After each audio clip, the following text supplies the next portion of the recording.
This team's really rolling. There's nothing better than this. Goal! Montclair State Red Hawks! Looking for something. She gets it!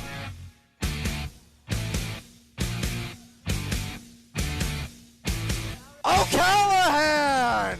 Emmy D. Novellis. Aileen Cahill! Golazo! And the trumpets ring through the Montclair State campus. It was awesome. It was a lot of fun tonight.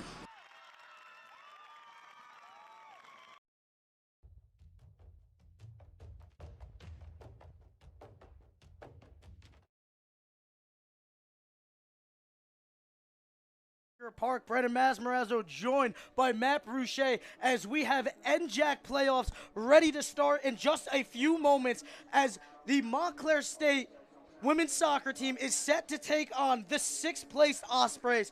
Matt, it's going to be one heck of a game today. I am so excited for this. This is the best time of the year. NJAC playoffs. The NJAC is already competitive, but when you factor in the playoffs, MSU here hosting, it doesn't get much better than this. No, absolutely. Both these teams coming in with quality records. Montclair, the 3rd seed in the NJAC tournament after posting a 12-2-2 regular season record, a 6-1-2 record.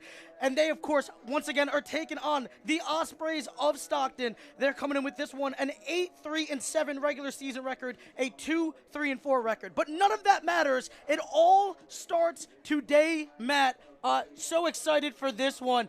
Let's be honest, man. Let's see how we got here in the first place for these two squads. I mean, it was one heck of a ride for sure. A dominating display for Montclair State. As you see, they go through the season, man, and they just don't lose. I mean, only 2 losses and 2 draws, not just in the NJAC, on the entire season, Matt. Talk about how this team has been rolling.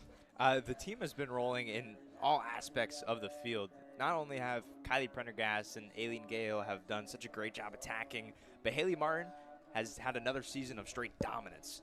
She's had so many clean sheets this season, and that's been one of the huge aspects of this team is the defense has been so well versed, and the defense has been able to make the balls into the center of the field, and which has really helped the attackers. So it's been a beautiful brand of soccer so far this season for them. Yeah, no, I mean, you talk about that defense, of course, with Kerry Driscoll, Kelly Fitzgerald leading in the center. The 2 of them, 2 upperclassmen, have just been absolutely phenomenal. Matt, talk about the chemistry between the 2 center backs. The 2 center backs having that sort of chemistry is imperative, because not only are they the ones that are stopping the opposing attacks, but they're the ones that start the breaks. They're the ones that create the very first opportunities. And we're going to be seeing a lot of passes from both Fitzgerald and Driscoll, passes from the back of the defense all the way up to the Prendergast. They love to use Prendergast speed to their advantage. So we're going to be seeing a lot of deep through balls, and that works. It's like a football jump ball where the quarterback just says, I'm going to trust my player to make a play, and that's what they're going to be doing with Prendergast a lot today. And, of course, on the opposing side, everybody knows to look out who for. But, Matt, tell us and break it down for us on their star player for the Ospreys. Well, their star player, I mean, it's Erica Dietz. And she's got 7 goals, which is 6th in the conference so far this season.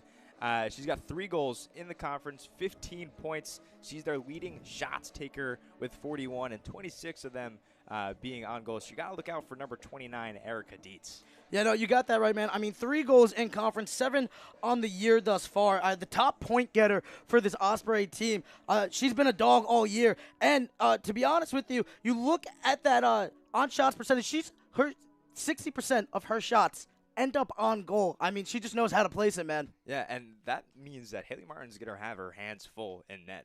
If you know that a player is going to be putting those shots on goal, you have to be ready at all times, and that's something that Haley Martin hasn't seen a lot of this season, is seeing a lot of shots because the defense and the midfield has been so good at controlling possession. Yeah, no, you got that right. It's going to be a tough matchup, but I'm sure Haley Martin's well-versed in it. Speaking of a tough matchup, let's look at our head-to-head between the two coaches coming into this one. Of course, the lead man for the Ospreys, Nick Younger, in his 21st season. coming into this season with a .662 winning percentage, just absolutely insane. And you look with Naughter on the other side, Patrick Naughter, the head man for Montclair State, his 14th season, a .744 win percentage coming into the season. And if you look right at their head-to-head matchup here, 11-3 wins, 3 wins after a draw. They've drawn 3 times, and every time after they draw, it just seems that Naughter comes away with it. And, Matt, I'll tell you right now, the last time these two met earlier in the regular season, it was a draw. So if history has a tendency to repeat itself, we'll see what happens. And, Matt, notice the goal differential between these two teams. They've been playing each other as head-to-head coaches since 2010. And Naughter has posted, his teams have posted 28 goals to Youngert's 9.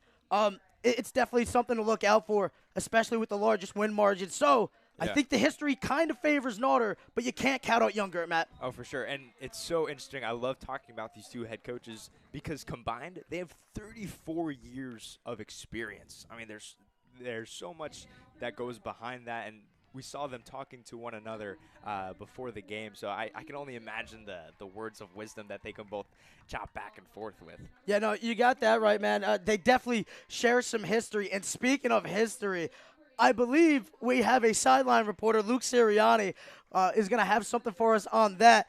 Hey, Luke, buddy, can you hear us? And take it away with that little history lesson.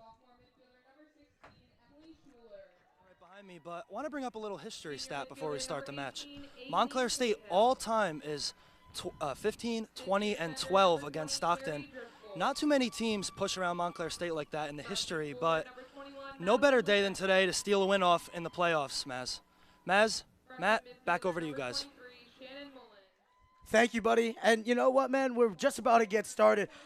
Any other players that you're looking out for that we haven't gotten to, Matt? I'm really excited to see Grace TC and Logan Shaw on the Stockton side. Those are 2 players that are going to be the playmakers for this Ospreys team. They both have 5 assists on the season, so look out for them to create the plays and get it up to a player like Erica Dietz, who's been really good at finishing so far this season. And for Montclair, anybody we didn't get to? Oh, we talked about Haley Martin. We talked about a little bit about Cahill and Kylie Prendergast. But you gotta shout out Emmy DeNovellis, and she got a goal in the Red Bull Arena just about a week and a half ago when we were there. Emmy DeNovellis has been really phenomenal on the outside defensive back position, and you can't count her out from going up on the attack, and she has an absolute rocket for a boot, so we can see her taking some shots a few yards outside the box. She can really do it all, so look out for Emmy DeNovellis too.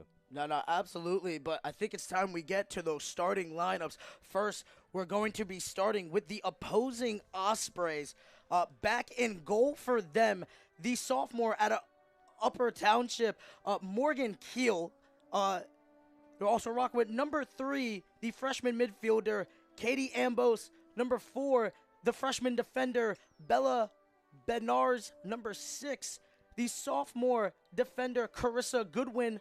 Number 9, the sophomore forward, Logan Shaw. Number 13, the senior midfielder, Grace TC. Number 14, the junior defensewoman, Kylie Alvarez. Number 16, the junior midfielder, Emily Hawk.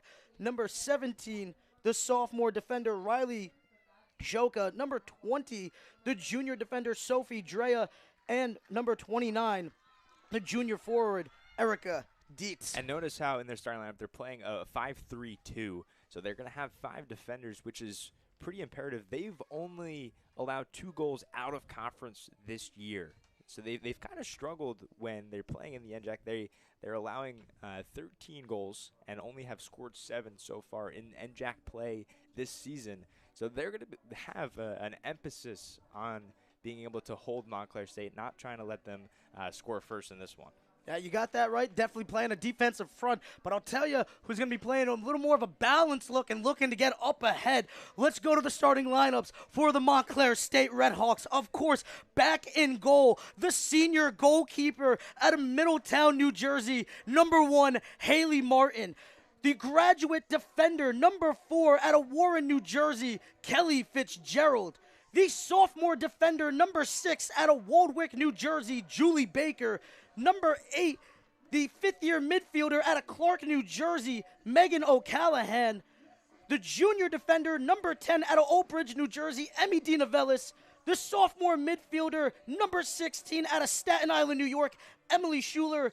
Number 18, the senior midfielder out of Little Egg Harbor, New Jersey, Aileen Cahill. Number 20, the fifth-year defender out of Millburn, New Jersey, Kerry Driscoll. Number 21, the freshman midfielder out of Lebanon, New Jersey, Madeline Lessica. Number 23, the freshman midfielder out of Paramus, New Jersey, Shannon Mullins. And, of course, number 25, the sophomore forward out of Livingston, New Jersey, Kylie Prendergast. This is a lineup that has done so good this season. One of the players we didn't talk about, Megan O'Callahan. And she has had an incredible season in her 5th year now. Megan O'Callahan, 3 goals on the season and tied for the most assists on the team with 8.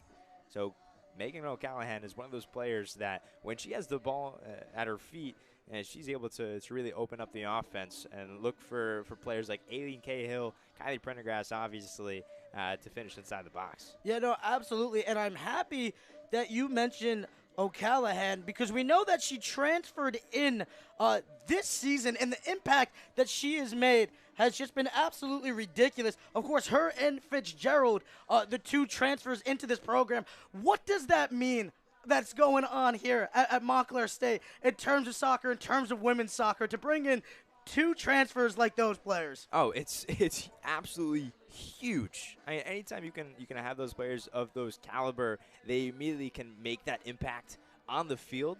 But maybe even more importantly, they have that difference in the locker room, right? You bring in the 2 leaders and 2 players that have that experience of playing soccer for these last 4 years and can help players like Shannon Mullins, who's a freshman, and like you mentioned, Madeline Lisica, too.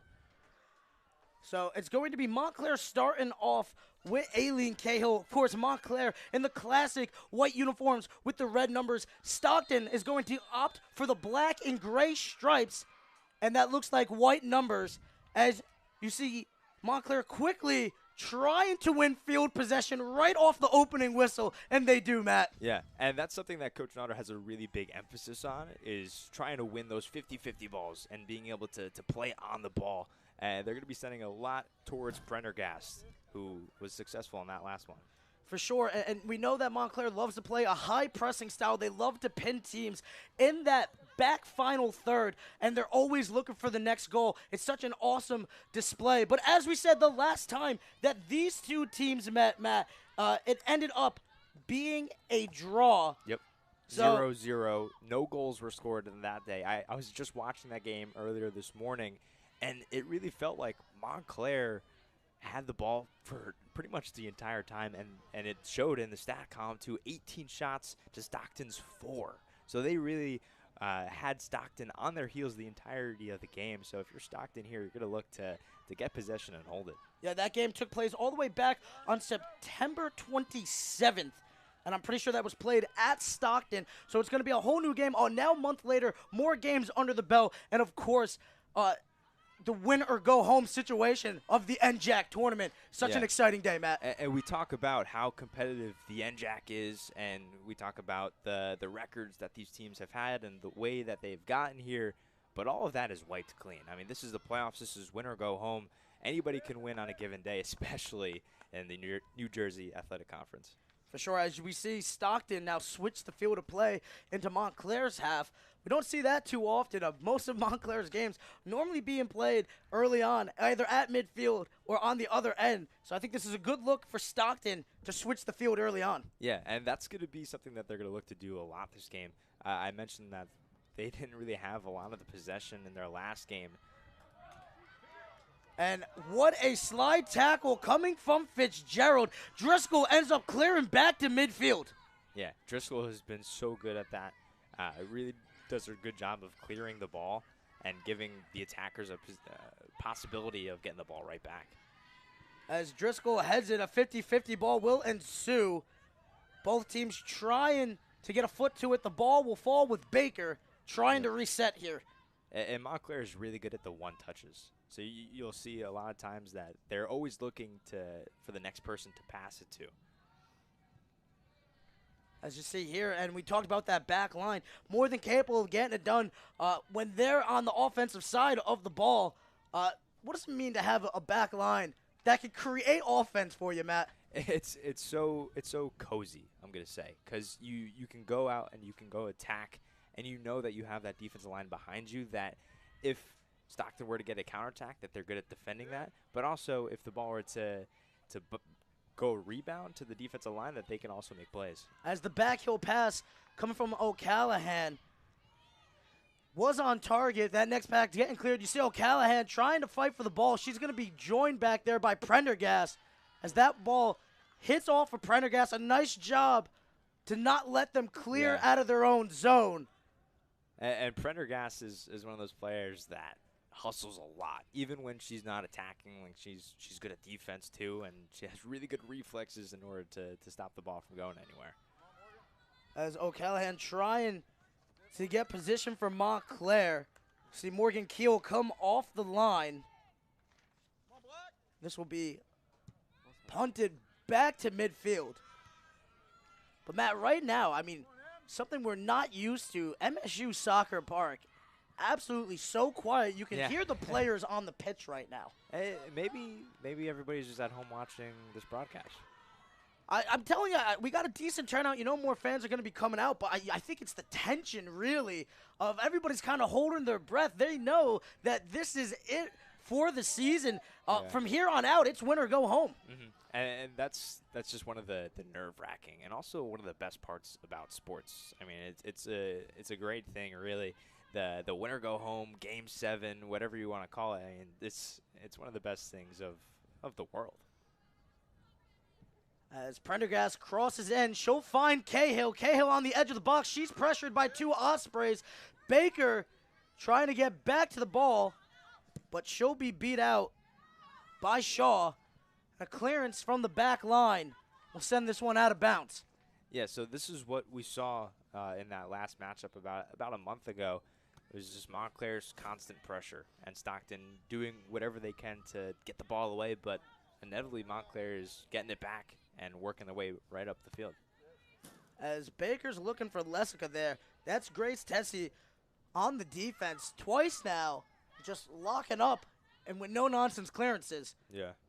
This ball from the back will find Cahill.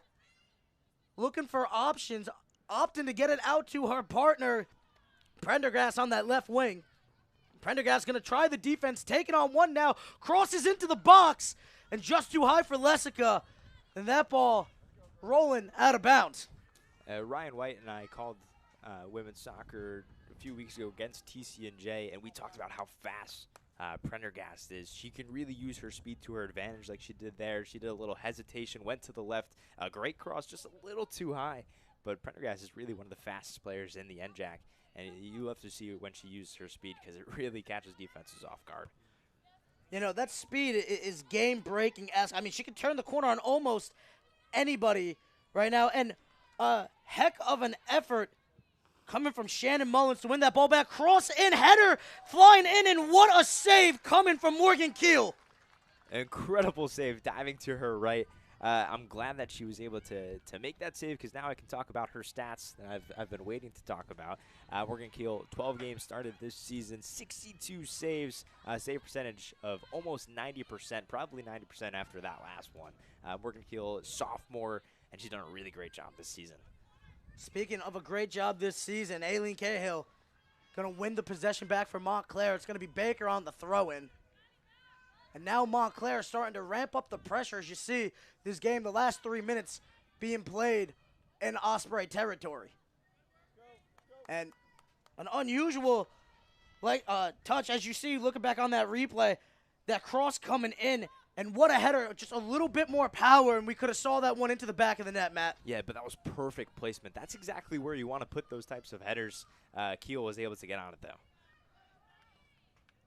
Yeah, no, just an impressive save percentage, as you were talking about with Keel, and only a sophomore. I mean, I feel like that's a stat that you'll see normally for a senior or a fifth-year student, but so young in her career, and you know she's only going to be getting better moving forward. As Driscoll trying to send that one, and that was a heads-up play there because Bella Bernards was pressuring Laseca a bit there. Could have gotten away with it, but Driscoll picking up right where the last Red Hawk left off. And that's what this team's been doing all season long.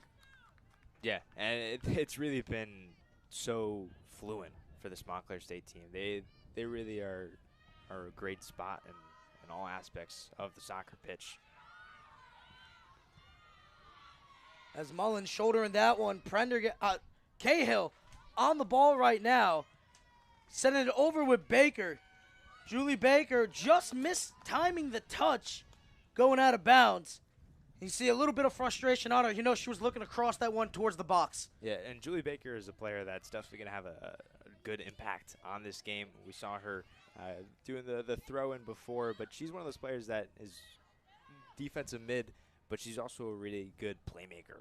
All right, she'll give good passes up to Cahill and Mullins and the attackers. Well, I think that's the most important thing about this team is that they have two wing backs that can start the offense for them. As the shot coming from Callahan, that one's going to fall right to Keel, but a heads-up play from the graduate student of Montclair State. Yeah, what Montclair is doing right now is a good strategy. All right, they're just trying to put shots on goal and keep the pressure on the Ospreys. All right, so it's back-to-back nice saves from Keel. That one went right to her, but they're just stacking these attacks together. Speaking of stacking the attack, here's Prendergast. She's going to get it over. Shot coming just a little high there, but surely would have been a perfect goal if it could have been kept down a little bit. That was, look at the replay back on that Callahan shot. But that was Laseca on the shot there. Yeah, and Montclair is just going to continue to take these shots. I mean, why not? The more you take, the more likely one's eventually going to go into the net. Although this is exactly what we saw the last time these two teams played each other. Montclair, 18 shots, but none were able to reach the back of the net.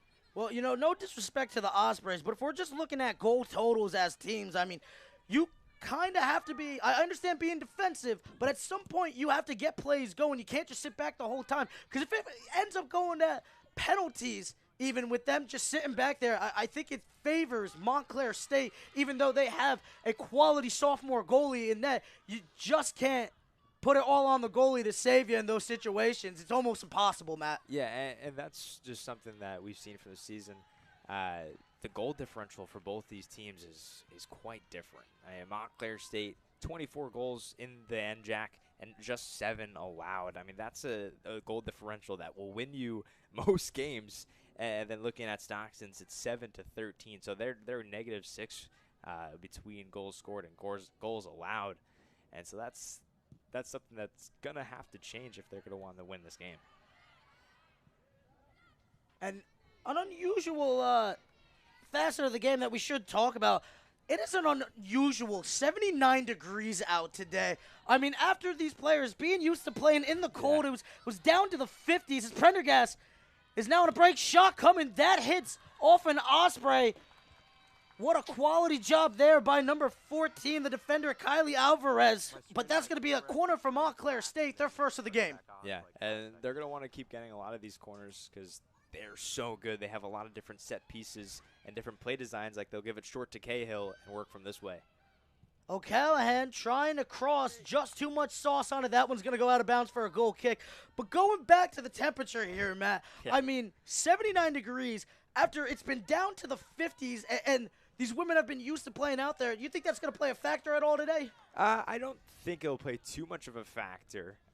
They go from wearing long sleeves to going back to short sleeves. It could play a factor with fatigue and it being a little too hot and maybe losing your stamina just a bit more, because my favorite weather to play soccer in is when it's a bit chilly out, because you run, you don't lose as much stamina as you normally would. So they could be a little bit more tired as they go on, but that won't be a problem for Montclair State because they go to a lot of different bench players. It could potentially play a little bit of a factor with Stockton, who only used 2 bench players the last time these two teams faced off against one another.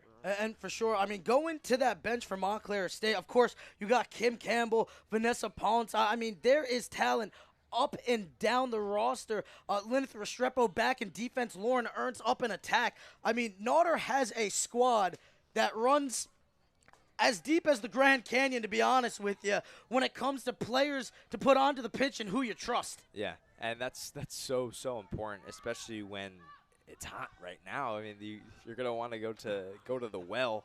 And I'm glad you mentioned Lauren Nurse. It seems like every time she checks into the game, she's kind of like a sixth man in basketball, that she makes an immediate impact.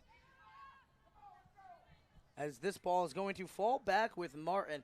And that's so crucial, as we said. I mean, especially with the temperature a little hot today, little fatigue. You know both teams are going at full strength. As I've said it multiple times, I'll say it once more, win or go home situation here. Yeah. I think the bench is going to be heavily utilized just to get some people some fresh legs, and hopefully they can make an impact when they come into the game. You don't want to leave any gas in the tank at the end of this game. You want to put it all out there. The next game that will be played will be on Tuesday, so you have 3 days of rest. So you just really want to use everything you got to win this game right here, right now. And it's going to be a battle. That's the thing about this. Even if you win this one, there's a tough battle waiting for you, as I believe the winner will head over to TCNJ on Tuesday. And with only 3 days in between, we're really going to see who has the stamina and who has the will to move forward. Yeah, I mean, we were talking about the goal differential. How about TCNJ's goal differential in the NJAC? So 9 games played, TCNJ 46 goals, is averaging over 5 goals a game and only has allowed 4 in the NJAC. 4 goals at all. Yeah, that's insane. And trust me, I know this Red Hawk team pretty well, covering them this season, Matt. They are dying to get back out there against TCNJ. Yeah, and Ryan White and I were on that call, and although the score was a little bit one-sided, obviously TCNJ won by a few goals, but it really didn't seem like TCNJ dominated Montclair State as the score maybe would say. The shot total was relatively even, and it just seemed like a couple different plays didn't go Montclair State's way, and that's how soccer is. But, I mean, a few plays goes Montclair's way, and that game could be a lot different, and these standings could have been a lot different. I know, you got that right. But nonetheless, as we said, it is game time, and all of it goes out the window. It doesn't matter what seed you are. What matters is that you're in the game. Of course, no home field advantage, but that's no problem for these teams. Yeah, we talk about that TCNJ loss that Montclair State had. It was on October 14th, so 2 weeks ago from today. They lost 4-1. Then they played 3 NJAC matches since then, winning all 3 of them and not allowing a single goal. So against William Patterson, they won 3-0. Against Rutgers Camden, they won 1-0, and then against Kane, they won 3-0. So since that loss against TCNJ, maybe it sparked a little bit extra juice into the team. They were, ever since then, they're up 7-0 against opposing NJAC teams. In for Stockton, number 21, Riley Getter. So we're going to have a substitution here for the Ospreys, as I believe it's going to be Riley Getter checking in, number 21. Unfortunately, I do not have her on our rosters here, Matt. Not sure how that happened, but that's all right. Got a quick little adjustments in the game. You know, Notre makes adjustments to the tactics. So I make adjustments to the rosters. I mean, some say that we're the same, but I would, I'm completely lying. He's so much more smarter than me. And I think he's got a little bit more importance. Oh, you got that right. Yeah, absolutely. But I see the similarities. Don't lie to me. As this is going to be Montclair's ball. Going to be a throw-in for Baker here. The cross comes into the box. Prendergast trying to fight for it. That one's going to be cleared out of the back line, but fall right to Emmy DiNovellis. DiNovellis sending it back in for Lesica. We're going to end up out of bounds and fall Osprey's way. And we were talking about the weather and it almost being 80 degrees right now. But how about the scenery at here at Upper Montclair? The trees with the different colored leaves. You know, this is really the best time of the year. Fall is my favorite season. Join the club. I'm with you. Not a big Halloween guy, but I do love Thanksgiving down the road as the cross coming in. Speaking of getting a play, how about that one? Almost served right up for the Red Hawks. The shot deflected. Yeah. And still Montclair keeping on the pressure. Yeah. This is a spooky attack right now for Montclair State. Yeah, they had a few good opportunities, and they're keeping up. Fitzgerald attempting that long ball, just a little bit too much on it. Was looking for, looked like Alien Cahill. But again, the ball falls with Morgan Keel. And Keel's been on top of everything, making sure no loose balls getting past her. And here it goes again, the 50-50 balls that Montclair State has been so good at winning. I mean, it feels like this entire game, we've been looking to our right and looking at Montclair on the attack. And right now, Stockton has Montclair in deep in their own territory. So if they can get a turnover here and try and get a shot on target, that would be a good first start. Yeah, you saw Katie Ambos, the freshman midfielder, pull a Montclair State and just send a long ball looking out of bounds, just trying to set up field position. Montclair quickly switching it. This ball is going to fall with Alvarez. Get it over with Tessie. Tessie trying to head it, but that will go out of bounds. Baker on the throw-in. Yeah, the long through balls Ooh. Sorry, Matt, that one took a deflection right to Tessie's head. Want to check on her, make sure she's okay. But she's tough. Gets right back up. Wipes the face and assuming the position again in defense. Yeah, and as I was saying, I mean, the long through balls are one of my favorite plays in soccer because it's high risk and a low floor. I mean, the worst case scenario, the other team gets the ball deep in their own territory. The best case scenario is you open up a really good attack for one of your playmakers and let them try and make a play. And speaking of playmakers, here's Lesko winning the ball back. Baker trying to get it up with Morgan. That one sent back to midfield. Quality job there by Hawk.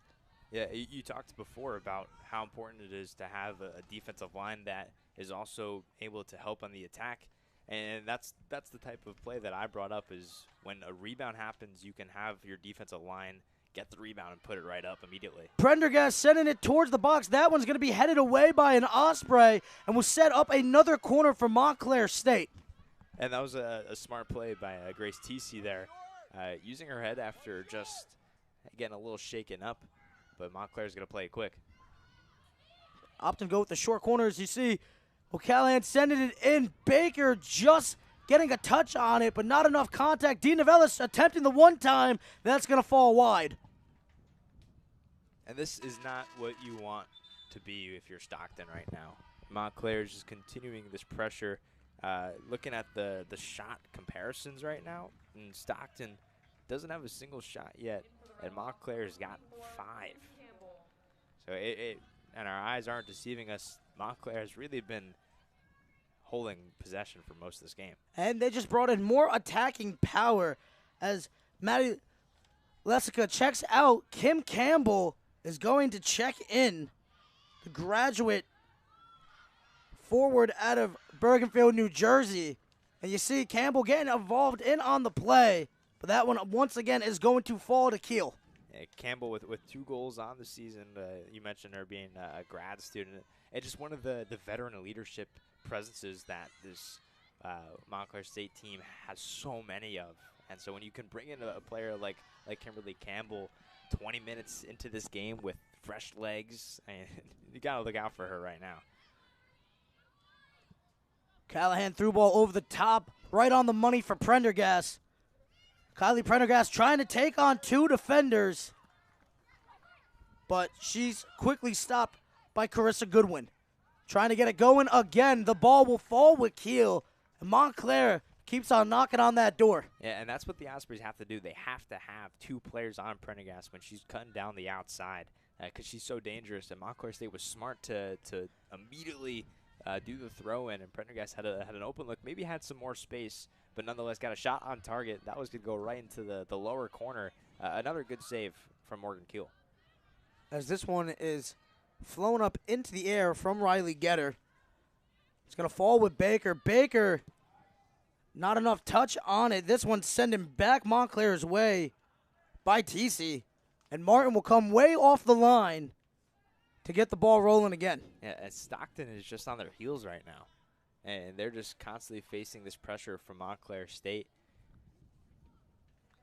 They're going to have to do a better job of getting possession and holding on to it. Callahan sending it wide with Baker. Baker with plenty of space. Going to send the cross in. Cahill heads it over with Campbell. Campbell on the edge of the box. Going to be defended by Drea. Drea getting the betterment of the exchange, but Campbell right on the verge of getting a shot off. Yeah, and I mentioned the last matchup between these two teams, but this is exactly what we saw is that anytime Montclair was getting close, Stockton's defensive line was doing such a great job of clearing it and not letting Montclair get any closer. As looks to be an Osprey shaken up a bit, but walking off on her own accord. Looks like she's going to stay in the game. Or maybe not. Riley Getter might need to be subbed here. But luckily she looks okay, just a little shaken up. I think it was the collision before on the box. She's going to stay out there. What a warrior. Yeah. It can also be the hot weather, too. That's definitely playing a factor. It's really crazy that it's late October and it's like 80 degrees outside right now. Well, it's 80 degrees outside. Think about what it's down on the turf. You know, might want to crank that up another 5 degrees. Yeah, we might need some AC in here, too. O'Callahan now on the ball. Send it over with Baker. Again, Montclair loving the right side for the attack. One-time touch from Cahill over to O'Callahan. Send it back with Baker, little triangle offense. Baker now on the edge of the box, sends the cross in. Ospreys sending it back, though. Driscoll coming all the way out, going to keep this one in. Takes the deflection off Shaw. Montclair keeping the possession, and look at O'Callahan bodying her way to winning that one, but what an effort to get it back for a short time. But Emily hawking down that one. Yeah, and Stockton just continues to hold strong. And this is a Montclair State team that is getting close, but no cigar. So Baker's going to cut back into the center of the field. She'll send it over to Mullins. Mullins going to play it back with Schuler. Cutting back in. Great pass. Shot coming. Cahill picking back up on it. And the wall of Stockton doing its job once more. It sort of feels like when that first goal eventually gets into the back of the net, that might break things open a little bit.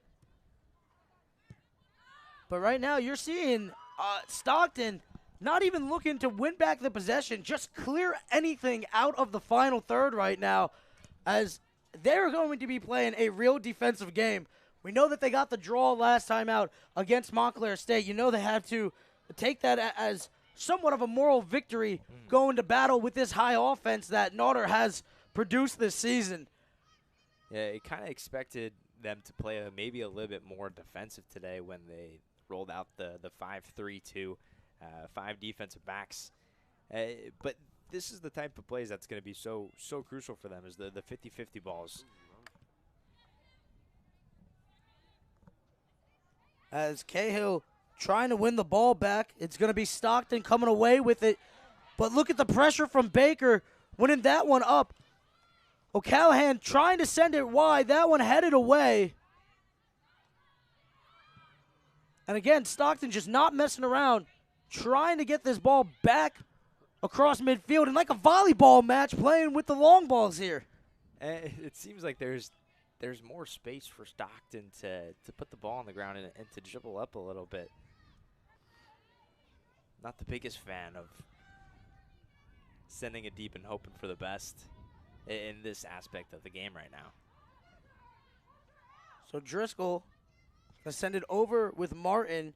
Logan Shaw lurking in the wind. Pass up to Prendergast now. And Stockton really looking to still just sit back. And they know how dangerous this Montclair State attack can be. So, I mean, they have, looks like Kylie Alvarez playing like a sweeper sort of position and definitely looking to stop any sort of through balls through the middle, right? So Stockton is sort of funneling Montclair State to the outsides right now. They don't want anything to do with the top of the box, and it's working. Yeah, you got that right, and I'm glad that you brought up Alvarez, as she's really been all over the pitch defensively. And you see, she almost has that free roam that we normally see given to attackers, but she has it on defense right now. As Coach Younger just saying, get the job done. Anything that comes your way, send it back as far as you can. Yeah, and I think that's one of the more fun type of roles that you can have in soccer, is when you're just given that sort of freedom and the trust to make plays. Speaking of freedom and trust, here's Julie Baker crossing from that wing back position, almost putting Cahill in a dangerous position, but Montclair is going to win another corner. Yeah, and if what we see in the last few corners that Montclair State has had, they're probably going to play it short here to Cahill. An interesting tactic from Naughter. Normally we're accustomed to seeing them sail it in and try to use the height advantage, but I think you can see the respect that they have for the goalkeeper in Kiel. As Dina Vellis tries sending it, it's Alvarez once again coming out and making a defensive stop for Stockton. That was a good look from Montclair State. It seemed like Dina Vellis had that sort of space, and we saw it in the Red Bull Arena just a week and a half ago that she can shoot from outside the box. I think that's a good play design for Montclair State.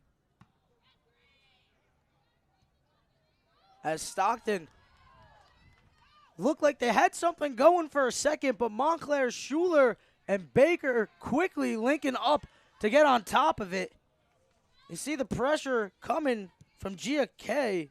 Oh, my apologies. Pressure coming from Logan Shaw. Cahill to Campbell. Campbell with the one touch and just a bad angle. Could not get it. But what a dangerous situation there for Montclair State. What a pass from Cahill to Campbell. If she just could have got there a little sooner, Matt, that could have been an easy goal. Hey, those are the type of attacks that we're going to continue to see if Montclair keeps this up.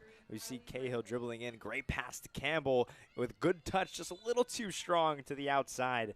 If that touch is just a little softer, and that ball's in the back of the net. Yeah, how about Campbell, though, able to dribble around Morgan Keel.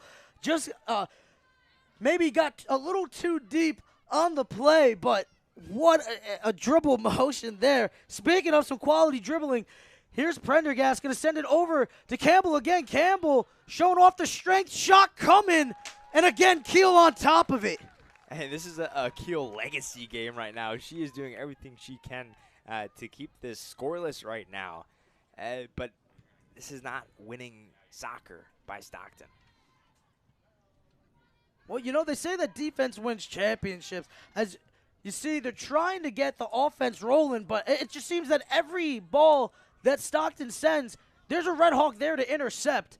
I'm sure the possession statistics right now heavily in favor of Montclair State for this first half, as we are just about 14 minutes and 30 seconds remaining here in half number one. Still tied 0-0 on the Red Hawk Sports Network. Brandon Morazzo joined by Matt Bruchet. And I think this game is just a really big testament to Montclair State's midfield, right? So not only are they creating plays for their offense, but they're doing such a good job of stopping Stockton. Dina Vellis sending a rifle towards Keel, and Keel laying out for it. It's going to take some contact.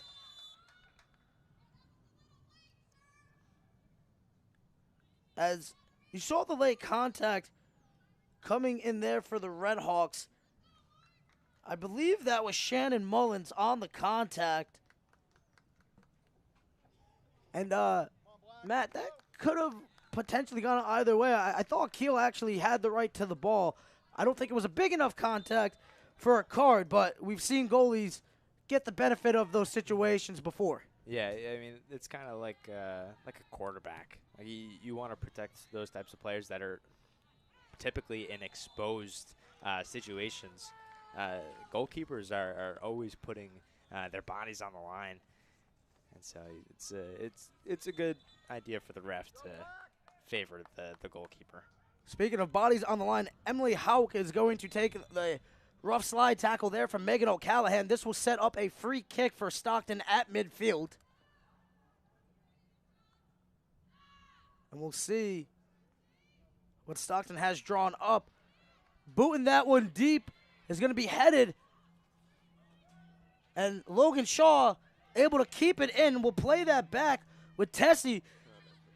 Tessie looking for somebody, but it's going to be Mullins intercepting. O'Callahan now getting it up. Perfect pass to Aileen Cahill. Cahill taking on 3 defenders. Going to send it there for Mullins, and Mullins just hitting a cleat and hitting the turf.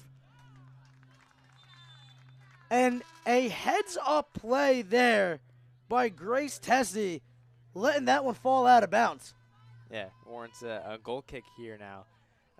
But this is going to be a stat that I'm going to keep talking about. Montclair right now leading the shots 11-0. So Stockton still yet to get their first shot at all. Not one on target yet. But this is a Montclair State midfield. I was talking about it before. They're able to create plays for the offense, but also they've done such a good job of stopping Stockton at the midfield, not letting them get up the field and create those types of plays. So here's Cahill with the ball now. And speaking of the midfield, I believe we're going to see Julie Baker slide up into the midfield as Lyneth Restrepo checks in for Shannon Mullins. So Nodder opting with more of a defensive front, but I think Restrepo might be the key to unlocking Dean Novellis and Baker moving up forward. And right on cue, you see the cross from Dean Novellis into the box is hit back to midfield. And now Stockton with Shaw almost breaking free, but Kelly Fitzgerald right on top of it. Yeah, and this is just the name of the game. Montclair defense just putting in work today and not letting Stockton create any sort of opportunities. And an interesting look here for Nodder, as it looks like Driscoll and Fitzgerald are going to be playing back deep, with Restrepo kind of playing in that sweeper role a bit, as you see Dean Novellis and Baker now getting farther up the pitch. As Cahill wins the ball back, O'Callahan going to come back, and that's going to be a foul after the collision. Comes as Cahill barreling through Emily Hauk. That is going to be another free kick. And Hauk taking a beating down on that pitch, but winning the ball back when the Ospreys need it.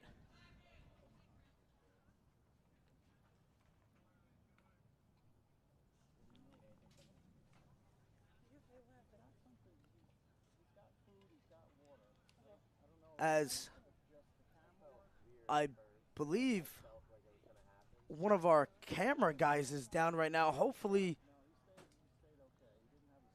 they're okay.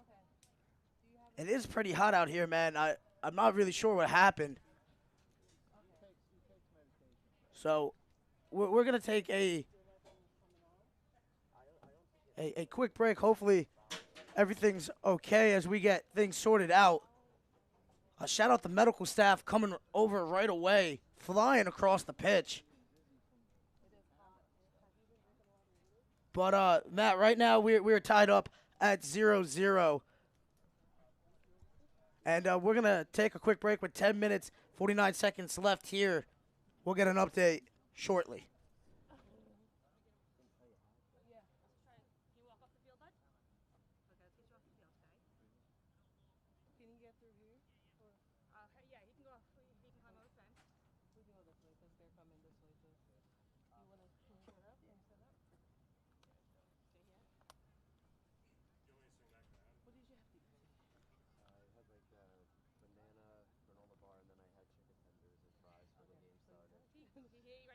Let's walk them up this way. So okay, I don't feel that.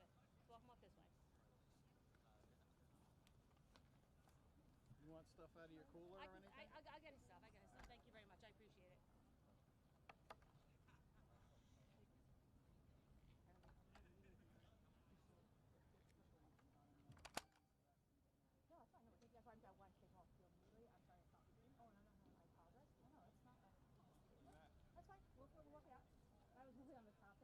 I didn't see it. No, neither do we. We all literally all we saw was the camera go off. It's okay. Yeah, we're back on it. We got it. He's coming up. We got him. We got him. Thank you, everybody. I'll take his stuff.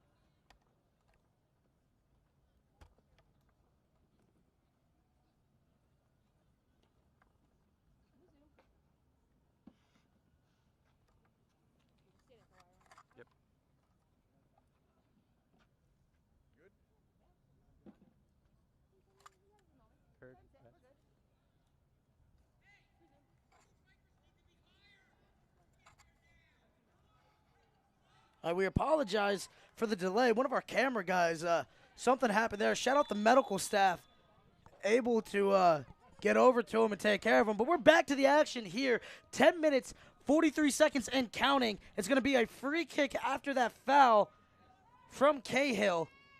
And Stockton sending this one back towards Montclair territory. Montclair quickly turning it on Stockton as Cahill at midfield and pressured by Shoka, trying to send the ball up for Campbell. Pass off target, but Campbell winning it back to Cahill. Cahill sending it up with Megan O'Callahan. O'Callahan just on the side of the box with one to beat. She'll send it back with Baker. Baker trying to center it with Restrepo. Restrepo with a quality touch there. Back to Baker. And Montclair is going to reset things. As you see, they keep on trying to attack that right side. They've had some success with it. But now the adjustment being made for Stockton. As Dietz sending that one back. And Dietz really playing in that midfield. As she is listed as a forward. We know she likes getting up the pitch, especially with her scoring this year. But almost playing a false nine role. Yeah. And it's just Montclair's attacking has been so impressive today. They've really kept the pressure on for all 30-ish minutes of this game, 35 minutes. And not really letting Stockton breathe at all. As Campbell sends that one into the box, O'Callahan stepping up for it. Cahill somehow taking on three. Osprey is going to come away with it. Alvarez in her pocket, and they're going to call that hip to hip as that one is sent out of bounds. What you think about that one, buddy? That's one of those plays that I think could have went either way. I think they could have given potentially a penalty to Cahill for that one. And that would have been a play that surely would have broken this game open. As checking into this one for Montclair State, looks like number 15, Michaela Henderson, along with Sophia Gambuti. So Naughter, and also bringing in Nicole Ricci. Naughter emptying out the bench right now. This is going to be a corner for Montclair State. Their fourth of the game. With 8 minutes remaining here in half number one, we'll see what the Red Hawks can do. As that one is headed out of bounds, I believe off of Fitzgerald.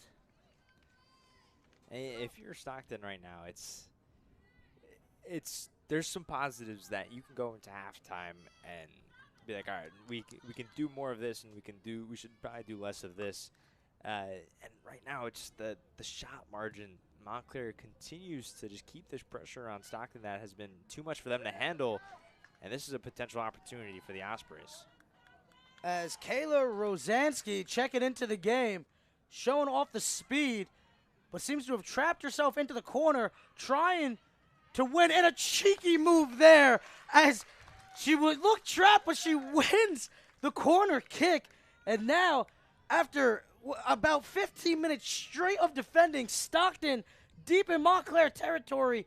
What a chance on the corner kick here. I mean, what a cheeky move. Genius to play. hit that. I mean, IQ 100 there. The cross sent in. Martin fisting it away. Shot coming. Goal! Stockton! Oh, my God! Where did that come from? An absolute ripper golazo to open this one up. You gotta be kidding me. Unbelievable. The first shot for Stockton in the back of the net. Oh my goodness. The Ospreys strike first. And that's number 3, the freshman midfielder, Katie Ambos, rifling that one. Oh my. And it sees that Stockton's defensive tactics paying off. As you know, they're just going to be looking to defend this 1-goal lead to get out of the half. 6 minutes, 50 seconds remaining. Matt, I'm going to be honest with you. Where did that goal come from? So that was what I was thinking was what Stockton needed, right? So they haven't had much success dribbling up the field and being able to get something going. But the set piece is where Stockton has had success so far this season, and it continues here today. They get that corner, and the first look wasn't there. It was great reflexes by Ambrose to find the ball and then put it in the back of the net. Yeah, no, I mean, you saw Haley Martin get a fist on the ball and knock it away, but Katie Ambos just taking the one-time shot, and she rips that one into the back of the net. And Stockton is in a quality position here. As you know that they've been defending, you know that they're just going to be looking to park the bus. I mean, the pressure has just somehow flipped in an instant and is now all on Montclair State. Yeah, and this was the issue that Montclair State had the last time they faced Stockton, was that they were able to get 18 shots, but not one went into the back of the net. And so that's something that they're going to have to do here. They're going to have to find a way to finish. And Stockton, that first goal was so crucial for them, because now they can continue to do what they want to do, which is play a defensive-centered type of play. As Ambos is going to get that foul against her, this is going to be a free kick. Kelly Fitzgerald going to be at the helm. You know she's going to be looking to send this one into the box. Montclair with a bulk subs in there, trying to get some starters the rest for the second half. But we've seen goals come from all over the place. As Ernst gets that one up, I believe that's Gambuti sending it into the box. It's going to be cleared away. Shot coming. And that one's going to be wide. You see Montclair has been sending a lot of long-range shots here, but it's been given Morgan Keel a chance to get into position to save them. I think we got to see them get a little closer to the net and let it rip. Yeah, they need to get a little bit more pace on it, because Keel has had an incredible season so far, and it's continued here today with 5 saves. As Kersey's trying to battle as she takes on Alvarez. Help coming over. Henderson having possession for a second. Trying to break free there was Rosansky. A nice play by Baker to send that one out of bounds. Speaking of out of bounds, Stockton's Ambo sends it out of bounds once again. And now you feel the intensity pick up in this match. Montclair playing with a sense of urgency right now. Yeah, now things are, a little anxiety-inducing if you're Montclair State. This was what you did not want to happen, was Stockton striking first. But Montclair has genuinely had possession for probably more than 75% of this game, and they've had opportunities. It almost feels like they're so close to scoring, and it feels like one's gonna eventually break free. Like, it has to be inevitable. Well, we'll see what happens here as the pass is played outside by Samantha Gabriel.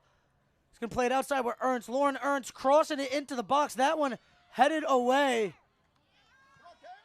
It's going to be sent back. Baker is going to try to reset things here with Driscoll.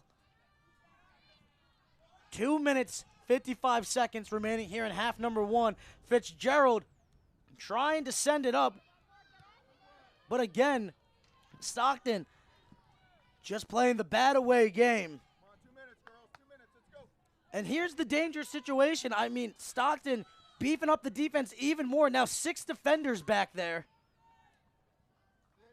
And Montclair playing the through ball. This is giving me flashbacks of Portugal versus Morocco at the World Cup right now. Yeah.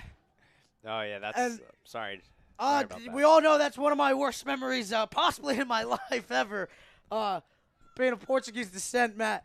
But I'm telling you, this is exactly what it feels like. Yeah. You see Stockton, Morocco-esque in their defense, just sitting back, and all it takes is one goal, and they're going to continue to play that defense, continue to just send anything out of the zone. And now Montclair, like Portugal, with the more attacking, no disrespect to Stockton, the more high-powered offense roster, just shot after shot. The question, can they break in the door? They've been knocking on it all game long. Yeah, and Montclair still has to be cautious here. They can't go all-out attack because that goal came from that started from a deep through ball to Rozanski, and she was able to make an incredible cheeky sort of play that was super high IQ to warrant that corner.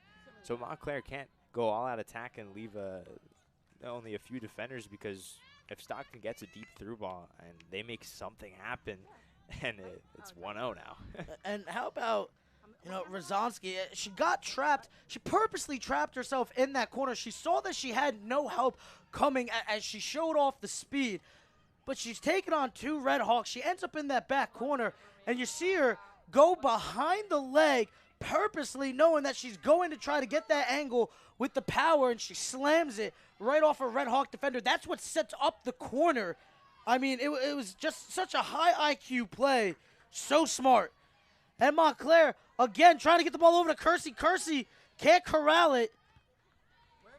Approaching the 30-second mark here.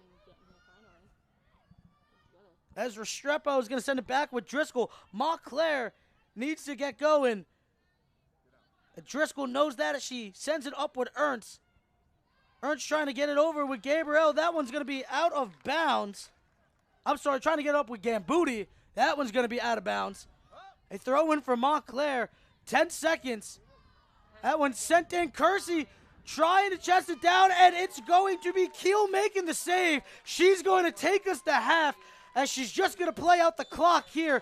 And somehow, some way, we head to halftime, and it's the Stockton Ospreys on top. 1-0. You have got to be kidding me. I mean, this is unbelievable, because if you take away the 1-0 lead, right, you don't look at that score, and you look at all the stats, everything is in Montclair's favor, right? Montclair State has been essentially dominating possession and doing such a good job of controlling the ball, stopping Stockton's attacks, not letting them get anything, but Stockton has that one little glimmer, and they take advantage of it, and they score. Well, let's look at it right now. I mean, going through it, 13 shots to 1. 5 shots on goal to 1. Mind you, all the bigger numbers are Montclair State right now. 4 corners to 1. 2 fouls to 1 foul favoring the Ospreys. That's really all that they're leading in terms of offensive stats, except for the most crucial one, that single goal coming from Ambos, Katie Ambos. Just an insane play set up there.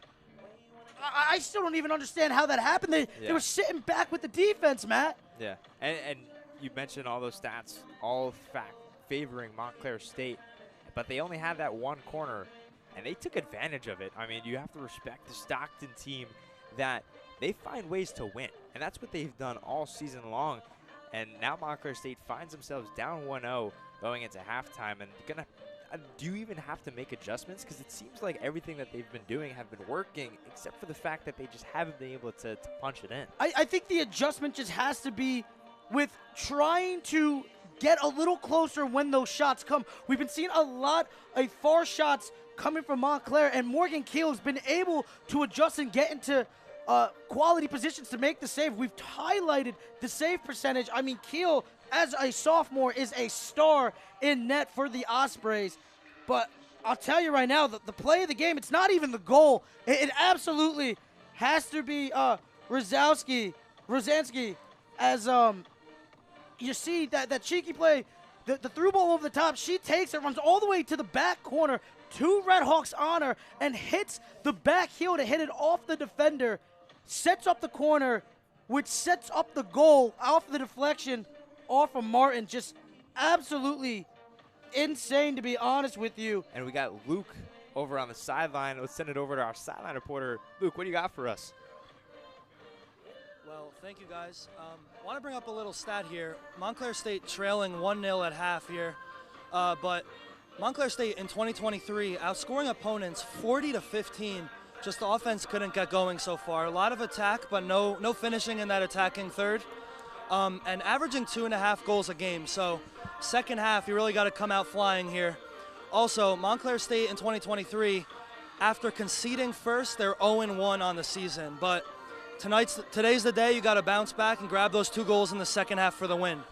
Maz, Matt, back over to you guys.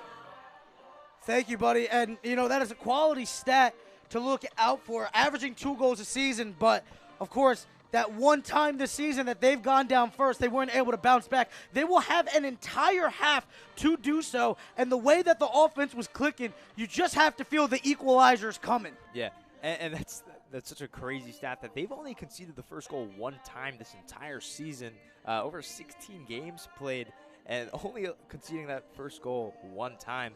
And so this is a unfamiliar territory for Montclair State, now trailing 1-0 going into halftime. Yeah, and speaking of trailing the 1-0, you know Nick Younger is just going to beef up the defense even more. We saw 6 defenders drop back into that 5-woman wall that they've been rocking with the entire game. I wouldn't even be surprised if we see the midfield drop even far back. And we already know that Dietz is playing in that false 9 to help out the midfield more. I wouldn't be surprised if we just see them build the Great Wall of Stockton. Yeah. If you are Coach Naughter, how do you combat that, Matt? You combat it by getting more of those through balls through the middle. Stockton has put so much emphasis on not allowing them to do that. So if they can find a way to work it, there's more space, more sort of the middle of the field, right? So if you have Cahill work more towards the middle of the field and look around, because there are players that are open. They're just taking more shots from deeper, like you mentioned, that if they can get a little bit closer, they can take more of the space that Stockton's giving them, because Stockton's more so worried about the through balls going into the box. So if they can just take more of that space, more players will open up for passes, and that can lead to better shots. For sure. And with the defense sitting back, I'm going to be honest with you. I hate to put so much pressure on 1 or 2 players, but I think you got to get the ball into your best dribblers. I'm talking O'Callahan. I'm talking Prendergast. I'm talking Cahill. Some of them, one of them has to be able. They've been doing it. Yeah. And the reason why I'm highlighting those 3 is because they've been able to take on multiple defenders at once. Yeah. I think they need to step up here. Yeah. They need to just break free. They need to get a quality look on goal. Yeah, and they're doing a good job of moving Prendergast around.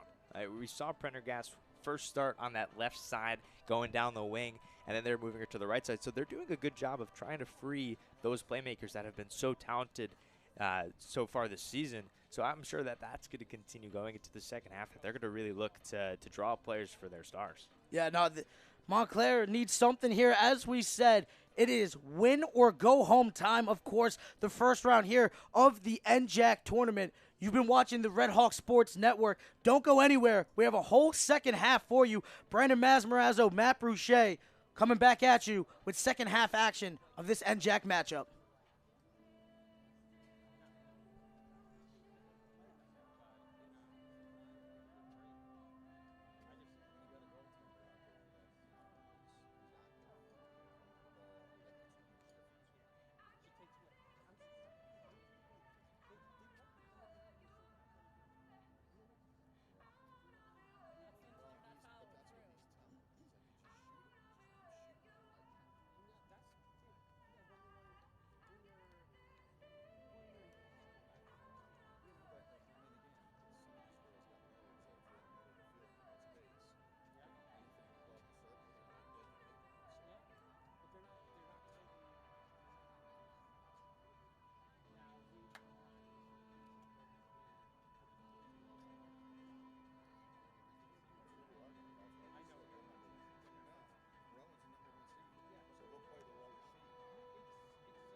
And we are back here on the Red Hawk Sports Network. Of course, Brandon Morazzo joined by Matt Bruchet, and we are just about getting ready here for second half action of our NJAC matchup between the Montclair State Red Hawks and the Stockton Ospreys. The number 3 Red Hawks defending MSU Soccer Park against the number 6 Stockton Ospreys. But right now, it is Stockton on top, 1-0, Matt. I mean, they were defending like crazy the entire first half. If we don't have the possession stats, sadly, but if you have to assume it's somewhere around 80 to 20% in favor of Montclair right now, just controlling the game of what it seems shot attempt after shot attempt. As we said, 13 shots, 5 of them on goal, but it was that lone play of offense from Stockton. Talk to us about it, buddy. That was their one opportunity that they had. It came from a deep through ball, I believe, to Rozanski, and she was trapped in the corner. She made a great play to hit it off of one of the Montclair State defenders, and it gave them their first corner of the day. And this is a Stockton team that is good at set pieces, and so they took advantage of that first corner. The ball got bounced around and landed at the foot of Katie Ambos, and she took advantage with an absolute rip into the back of the net. I mean, that was an absolute banger. And so that was the one opportunity that Stockton had today, and they took advantage of it. And now, if you just look at the scoreboard, it seems like Stockton is in a really, really great spot right now. As Stockton is going to start the second half with the ball, we see Montclair huddled up, just trying to get some last tactics in there real quick. Back to basically the starting lineup, but we see Naughter opting to go with a little more experience out there with senior right wing Lauren Ernst out of Roxbury, New Jersey, going to get the start on that right side.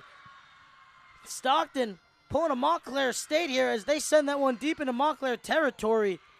And now you see flying around out there at midfield, Bella Bernards trying to put the pressure on Montclair, but Montclair able to win the ball out of bounds. And the throw in here for the Red Hawks, trying to get underway.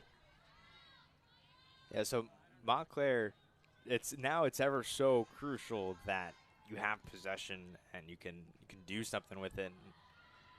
And here, Cahill on the edge of the box, trying to send a pass to Prendergast. Oh, and the shot comes from Cahill, but it's just a couple of inches too high. Perfect technique. You see that dipping action that you want at the end of the shot. Just couldn't sneak it under the bar, Matt. Yeah, Cahill had a really good touch on it. And I believe that was O'Callahan that came streaking in and had a great touch on it, just a little too high. There's a ball on the court, or the field. But that was a really great opportunity, and that's the type of opportunities that we saw from them those first 45 minutes. And so it's a good trajectory for them to be able to get that sort of attack just a minute here into the second half. And you see the Montclair bench getting really loud out there, trying to encourage the team to the equalizer.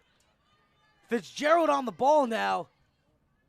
She sends that one deep into the box, looking for Mullins, just too much on it. And that's going to fall for a goal kick. You saw Kylie Alvarez again come sweeping. Let's look at this replay here as the ball just too high for O'Callahan's shot. But a quality look on the one-timer. Yeah, and those are the types of opportunities that you want to keep stacking up, right? We saw that in the first half. They dominated the shots. And so if anything, if history repeats itself, then Montclair is going to have a lot of opportunities in the second half. It's just a matter of being able to put at least one into the net. Fitzgerald over to Dina Vellis. Emmy Dina Vellis now on the edge of the box, losing possession, wins it back, collides in with Alvarez. Alvarez showing off the strength as she clears it. And Stockton trying to break out of their own half. Driscoll on top of things. Yeah, so that's what Stockton's going to continue to do, is that they're going to try and stop Montclair where they are and then just send it away and hope that, maybe Logan Shaw can come down with it on the other side. Ernst trying to spin on the defender. She will. But the help defense coming through. I believe Carissa Goodwin on the stop. And Stockton just keeps on launching this ball back to midfield anytime that they get a foot on it. Yeah, and that works to Montclair's advantage because these are, we talked about it before, about the backs being able to create opportunities. It's Fitzgerald trying to make a play. Mullins rushing the shot. I thought she should have just corralled that to get the better look, but rushing it as she turns around and sends it. That was a prime position. Yeah, and she had some space. She didn't have to force that shot. She could have dribbled and brought it back and looked for some other teammates. But, I mean, now this is where it's 3 minutes into the second half, and it's been all Montclair State. And that was kind of the way the first half went, was that it seemed like Montclair had the possession the entire time. Stockton had that one opportunity. They took advantage of it, and they lead. As Mullins will face some pressure, she's going to play it back with Schuler. Sends it over to Fitzgerald. And Montclair just looking for an angle to attack right now. Notice that far side covered in leaves, the beautiful trees in the back line now. The leaves keep on creeping up. And Matt, notice how the ball kind of looks a little bumpy and choppy in that back right corner. Yeah, there's some acorns there too. But it's unique. Right, it adds that little extra flavor to the field. Little Van Gogh-esque, yeah, some would say, you know? Van Gogh did Starry Night, right? He did do Starry Night. And I don't know the name of the sunflowers, but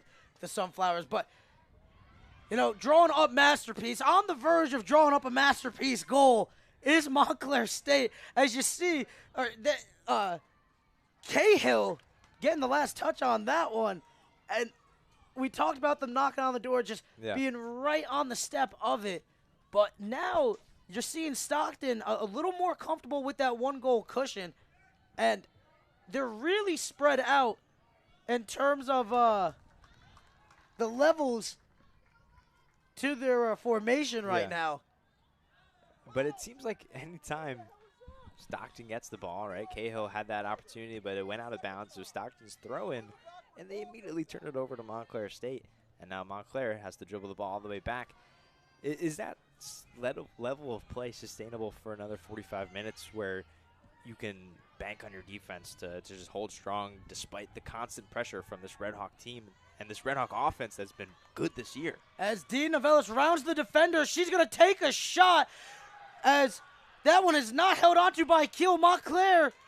So Ernst on the box. Dee Novellis one-timer. Sends it, but Keel once again in the position for the save. Yeah, Keel put herself in a great spot on that rebound. She made the first save. Ernst with the rebound got deflected, and then Dee Novellis was in a great spot with the left foot. It kind of looked like it was hooking into the bottom left corner, and Keel was right there for it. Keel with great awareness, and that's what we've seen from her this entire season. Some of the best goalkeepers. Of great awareness, how about Shannon Mullins winning that ball back from Montclair? Prendergast with two defenders. She's going to cross it to the box. That's going to find Cahill. Cahill trying to leave it there for O'Callahan. A defender steps in, sends it back. Dee Novellis racing, getting the touch on it, and that's going to be a foul as Dee Novellis right on the edge of the box taking the contact, and the yellow card is going to come out, I believe, against number 3, Katie Ambos, the scorer of the lone goal in the game earlier on in half number 1. But Dee Novellis with an opportunity to put Montclair in a prime position for the equalizer. Yeah, so we saw Stockton take advantage of their set piece earlier in the first half, and now Montclair State has a gorgeous-looking free kick here just about 2 yards outside the box. And this is something that they're going to look to take advantage of. They could take a shot from there. They could lay it off for a pass or a cross and see what Montclair opts to do. And Dee Novellis, a little shaken up out there, walking a bit gingerly, gives the thumbs up saying that she's good. O'Callahan here, she has options. She will be facing a 3-women wall right here. But I'm going to be honest, I think I want to see her take a shot on goal here, Matt. I agree.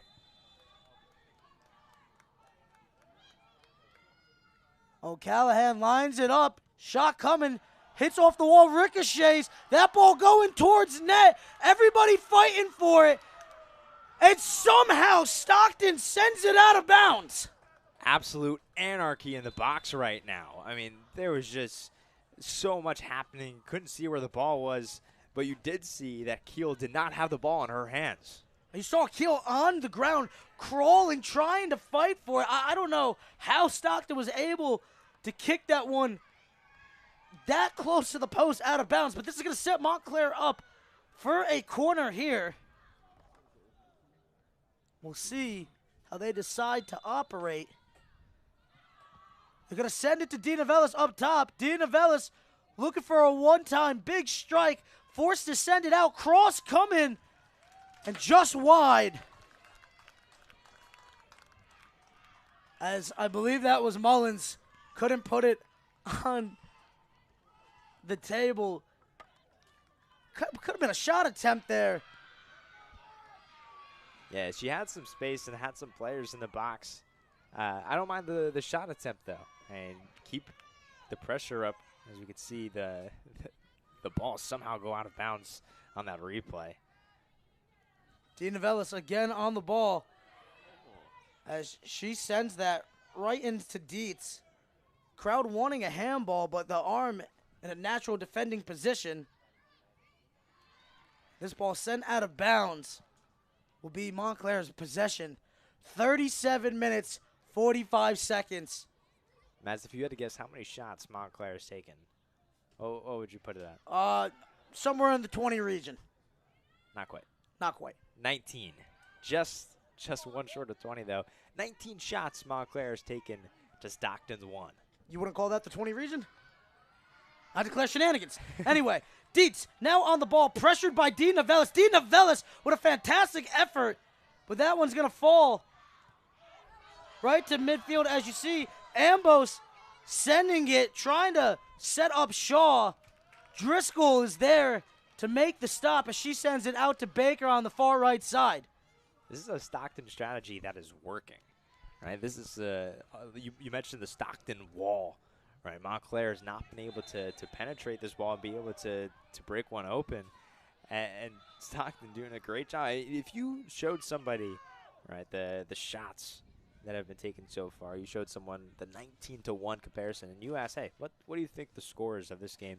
Do you think there's any world where that person says 1-0 with the person or with the team that has just one shot winning 1-0? Well, I'll tell you right now, if they did get that right, that is definitely, as we have a collision up in the final third. If they got that, they definitely have some insider information. Yeah. As that ball is headed, Ernst taking a shoulder. The ref says play on.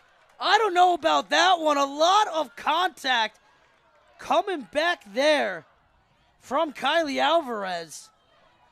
What you think about that one, Matt? Yeah, I don't know about that. The ball was still on the ground when Ernst was taken to the ground. I think that could have been a penalty, but the referee has been stingy with awarding pens today. And we saw one on the other side earlier today. But, I mean, I don't hate that. Could have went either way. Fitzgerald going to get things rolling once more. Getting it up to Prendergast. Ball getting loose from her. That one is sent back to the other side by Shaka. And just a nice job by Sophia Drea and Shaka linking up. Kind of keeping Prendergast out of this one. I think Montclair needs to find a way to get her open. I agree. She's one of your best weapons, and you definitely want to use her, especially when you're down 1-0 and you need a goal. Fitzgerald trying to force it up. Cahill turning. Nice stop. Thought about a shot. Going to take it over. Shot coming. It looks like it deflected off an Osprey. And that's going to fall to Morgan Keel. Yeah, Cahill had the ball in a string there. Had some nice moves. Didn't get the exact look that she would have wanted at the goal, but I appreciate the shot attempt, Matt, but taking on 3 defenders there, it's hard. And then even if you squeak the ball past, Morgan Keel is waiting in the wings. I would like to see Montclair maybe try to get a run going. You saw Cahill waiting up, surveying, just no run available. She decided to take it herself. and that's what we talked about at halftime was that Montclair has these opportunities of just making that extra pass. Speaking of the extra pass, Cahill racing, trying to keep it in bounds. And that's going to be a goal kick. Just too much on it. Stockton is so good at defending the counterattack. And Montclair really hasn't had much space when they're on the run. So that's something that you have to keep an eye on, because this is a Montclair State team that likes to score on those deep through balls, on those counterattacks, but Stockton has been able to hold them strong. And Fitzgerald sends this one up into the heavens. And that one's going to be headed out of bounds by Sophia Drea. Again, Montclair opting to start trying to attack the right side. We saw them start to rely on that towards the end of the first half. Cahill, again, in a good position, trying to leave the extra pass there. And again, Stockton able to recover. I believe Grace Tessie on the defensive effort will send that one back to Kiel. Yeah, and Tessie's had a really great game so far today. She's made a few of those types of plays where she just denies the Montclair State attack. But Stockton able to deny it and then gives it right back to him. And you see a lot of Stockton's defense kind of favoring that right side. There's a lot of room to work with over here on the left side of the pitch. Montclair noticing it. Prendergast going to take on Drea. A ball like a yo-yo. Prendergast running into the second defender, though. Fitzgerald steps up to keep the pressure on. Fitzgerald sends it towards the back post. That one slapped away. Mullins getting it. And the shot from Ernst right into the hands of Kiel. And I believe an offsides call is going to come. But still, Kiel. Yeah, a really golden opportunity there. And Kiel just continues to impress and make some incredible saves. And she's definitely the player of the game so far. 7 saves and just really holding Montclair to absolutely nothing. And Stockton is really making Kiel work, because they're not doing much favors, because they're giving the ball right back to Montclair immediately. And here's Cahill in the box now, trying to leave it for Prendergast. Nice intervention coming from the defense. Ball cleared back to Schuler. Schuler is going to reset it with Driscoll. Driscoll up to O'Callahan. O'Callahan trying to hit that weird angle out to the side. Ernst going to get it to Baker. And Montclair just begging for a shot to find the back of the net right now. Fitzgerald approaching the box, sends the strike. Kiel slapping that one out of the way, not able to hang on to it. And a clearance coming from Tessie. And there was another good shot opportunity that Kiel was able to deny.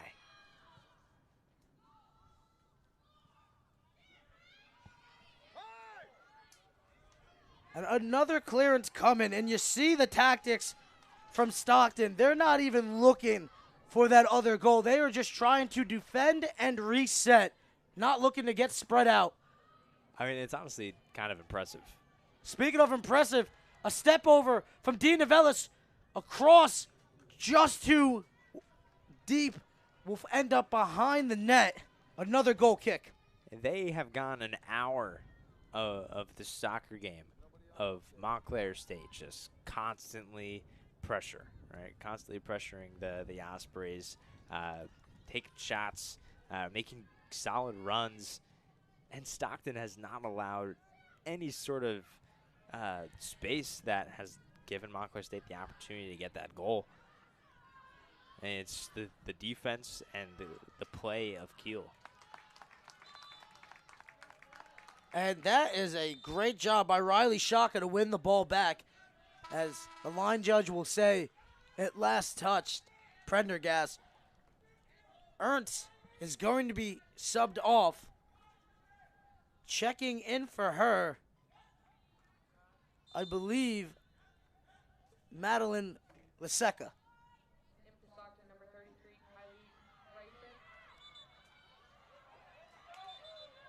as O'Callahan thought that, that was her ball.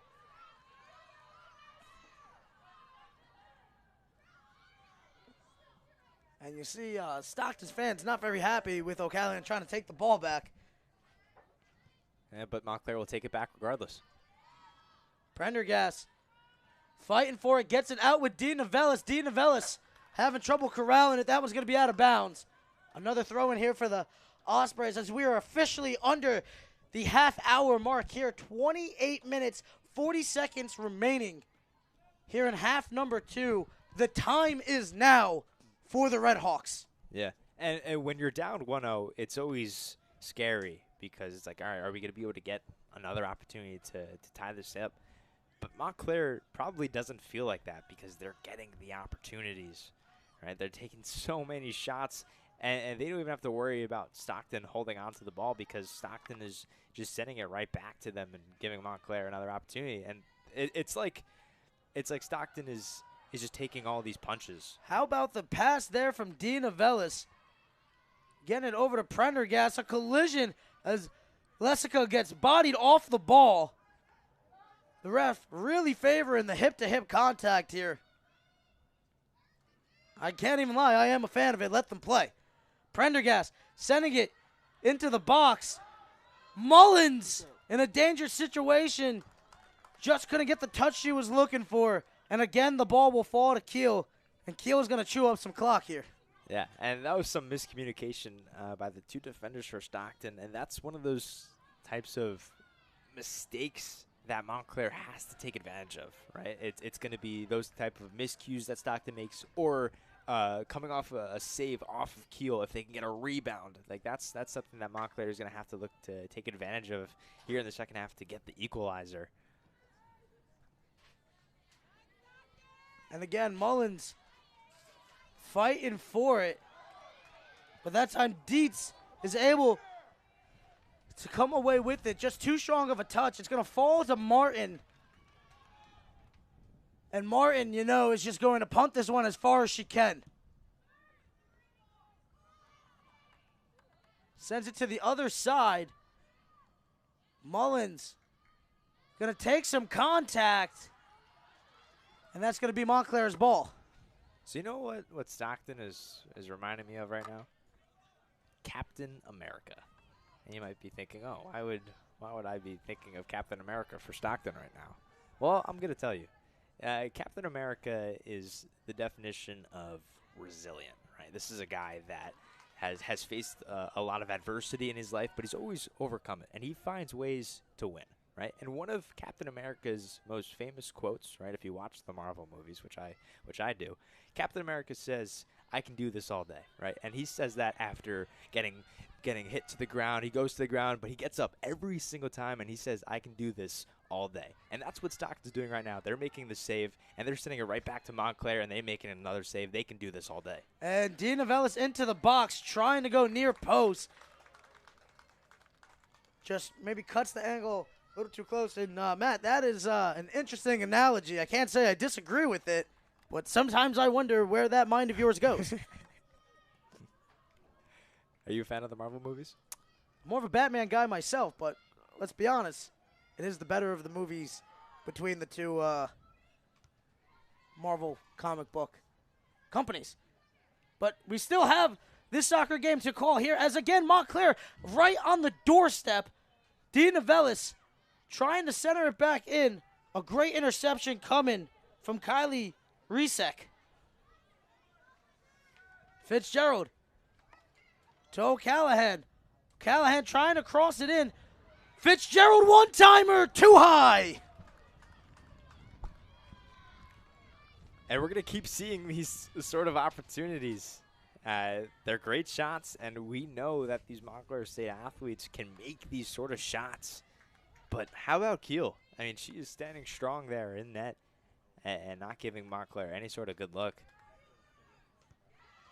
And now you don't want to. You have a lot of time, but time is definitely starting to become a factor. 25 minutes left. You want to get that first goal soon so that you can start thinking about that second. Cahill in the box. Leaves it for O'Callahan. O'Callahan can't get the power behind it. And I believe that's going to end up being the 10th save for Kiel in this one. So you look at the replay, as it was, once again, another quality position. And, Matt, when they get the power, they're outside of the box, and the ball ends up just a little bit too high. Yeah. When they're in the box, they can't get the power that they need. If they could just combine the two, that's the recipe for the goal. Yeah, they just got to find that happy medium right in between, and they'll have a successful look. Easier said than done, my friend. Prendergast finally coming down with the ball. There's a lot of space open in the left side, left middle of the field. And Dina Vellis sees a shot coming, but it's wide. And this is, if you're Montclair, this is what you don't want to do. You don't want to just get caught sending in those through balls over the top with no one home. You got to be able to dribble into that final third. You got to get that positioning. You got to get the shot off. And the space is there. The space is definitely there. But they love taking those deep passes. As that ball is sent back into Montclair territory, Schuler is going to end up megging a player. Fitzgerald trying to come away with it, saying that last touch, number 33, Kylie Riesek, Osprey fans not loving the call. Yeah, I definitely thought that was off Montclair, but maybe the ref had a better look than I did. Doesn't matter our opinions. The men and women in the stripes, or I guess in this case, the highlighter jerseys, have the final say. Montclair again on the box. Prendergast in a position. Shot coming in. A save from Kiel. Laying out. Shot coming. Goal Montclair State. Goal Montclair State.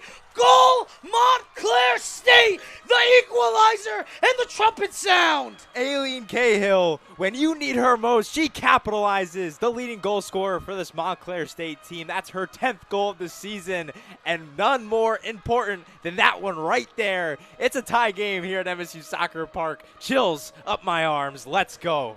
Oh, man, absolute goosebumps here. 22 minutes, 7 seconds remaining, and right when you need it, Aileen Cahill steps up. You knew it was going to be Kylie Prendergast or Cahill if we had to take the educated guess. And it's Prendergast's shot, which is saved. And what a save it was once again from Morgan Keel. But Cahill in the prime position for the cherry pick. And it doesn't matter how you get it. The fact is, it matters that you get it. And there's the equalizer. And now Montclair something to work with. O'Callahan sends it over.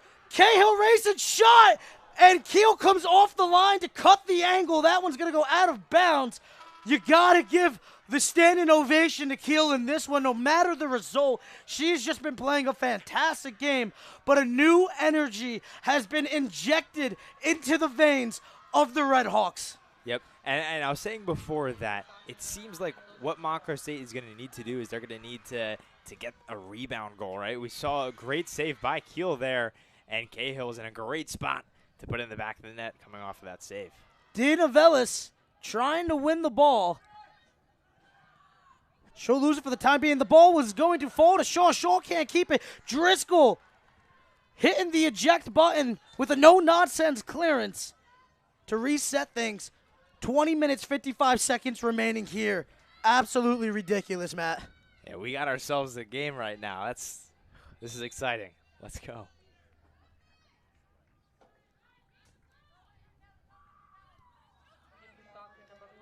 Nice defensive shielding there from Fitzgerald. Is going to force the ball off of Riesek. Driscoll going to send it back with Martin. And now Montclair looking to be surgical in the attack. Yeah, now so you're able to sort of breathe now, right? There's a little bit of a dark cloud hanging over Montclair State in the last probably half an hour or so, ever since Stockton scored that first goal. But now they tied up, right? So this game can't end where it stands right now. Somebody's going to have to score again, whether that comes from extra time or penalty kicks. Did you just say free soccer? I did mention potential of free soccer. You know we are always here for it on the coverage. O'Callahan in the box. Tries to send it. Nice defensive block coming from Alvarez, and Alvarez sends that one deep into the stands. No nonsense clearance. And let's look back on that goal from Cahill as you saw the deflection off the shot of Prendergast. And Cahill cleans it up, and that's how we've ended up at 1-1. So we apologize for our score bug being a little messed up here. The score is 1-1 as we have just about 19 minutes left to play. Cahill trying to battle. Can't win it. Thank you to our crew for fixing that. We truly appreciate you. And, Matt, what a crew we got here at the Red Hawk Sports Network as we bring to you the best coverage in the NJAC. This is what we're here for. Yeah, I mean, just the capabilities that we can put on this multicam sort of production. We got a sideline reporters today. I mean, it's just what else would you rather have, or what other type of broadcast would you rather be at than the Red Hawk Sports Network for some NJAC playoff soccer? As Dean Novellis is breaking away, it was the slide tackle from Fitzgerald that got the play going. A step over, staying on her feet, the shot coming, and the save, and the cherry pick hits off the post for Prendergast, and I believe that is number 4 for the Ospreys. Bella Bernards sends it out, and just in the toe tips of Montclair State's Prendergast, hitting the post. How about Dean Novellis, though, with the step over? And how about Fitzgerald even starting that play with a quality slide tackle? A golden opportunity again for Montclair State. So close to being able to take the lead. But these are attacks that we're going to continue to see in these last 17 minutes, because it doesn't seem like Stockton wants to change what they have been doing these first 73 minutes or so. They want to keep playing defense, and they're just going to keep letting Montclair take these attacks. As we saw that shot by Prendergast go off the post, off the rebound. So close. And take a notice here. The best goal scorer this season, Erica Dietz, is going to check out for Stockton. And I believe Katie Ambrose is going to check in for her. So I think Younger is going to opt for a little more of a defensive look here, possibly just looking to get another energized player to try to keep up the defensive pressure, as you almost think that Stockton is playing for the penalty shootout. Yeah, and that might be where they're at their best. I mean, we saw them score on the set piece before, and Pens are a whole new breed. And the contact in the box, the ref says play on. It's a good call. And now Stockton looking to break out as the ball finally ends up with Shaw. Shaw taking on Driscoll. Shot coming, Martin in position to hang on to it. And I believe only the second shot that Martin has faced all day long. Yeah, and Shaw had some space, and she had Emily Hawk going down the right side with some space in front of her. Shaw might have been able to do a layoff to Hawk, who could have had a potential better shot. But nonetheless, it's a good opportunity for Stockton to be able to get their second shot of the day, and maybe some more energy going into these last 15 minutes. So 15 minutes, 30 seconds remaining. And Montclair is going to take over after the foul. Baker sends it to the back corner with Prendergast. Prendergast being shadowed right now by Drea. Stockton looking to clear it up to Shaw, but Montclair keeping on the pressure. Dina Vellis setting that one up. Cahill turning around, crossing it over. Header comes. Goal, Montclair. Megan O'Callahan header to the back of the net off of a cross from Aileen Cahill. The trumpets sound for the second time today, and the Red Hawks are on top. O'Callahan, oh my goodness. O'Callahan with the header. And how about Aileen Cahill? Scores that first goal, assists the second one. What can she do? And Montclair State is up 2-1. Let's look back at it. It's Dina Velis that sends it up into the air. Cahill able to come away with it, turns around, sets up the cross, and a beautiful header hits into that back post and sends it into the back of the net. Just a great opportunity and well taken advantage of for Montclair State. Dina Velis is going to sub out now. Yeah, you sort of had this feeling, right? When Montclair State takes 32 shots, which they have so far in this game, it felt like the goals were going to come. It was only a matter of time, and now they're starting to be able to finish, and they're up top. Well, how about Luke breaking out the history once again for us? He talked about averaging 2 goals a game. He mentioned that they weren't able to come back when they went down, but he said that today was the afternoon for that to change. And my man was right on the money with those predictions. As a foul is going to go against Bednar's, as I believe she sent Nicole Ritchie to the ground.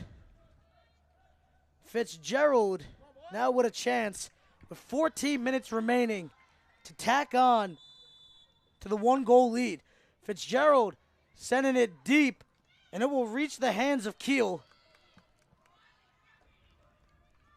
as both teams trying to set that date to move on to the next round in the NJAC tournament and meet TCNJ next Tuesday. And Kiel with 11 saves so far today. She has allowed those 2 goals, but Kiel is still having a really great game.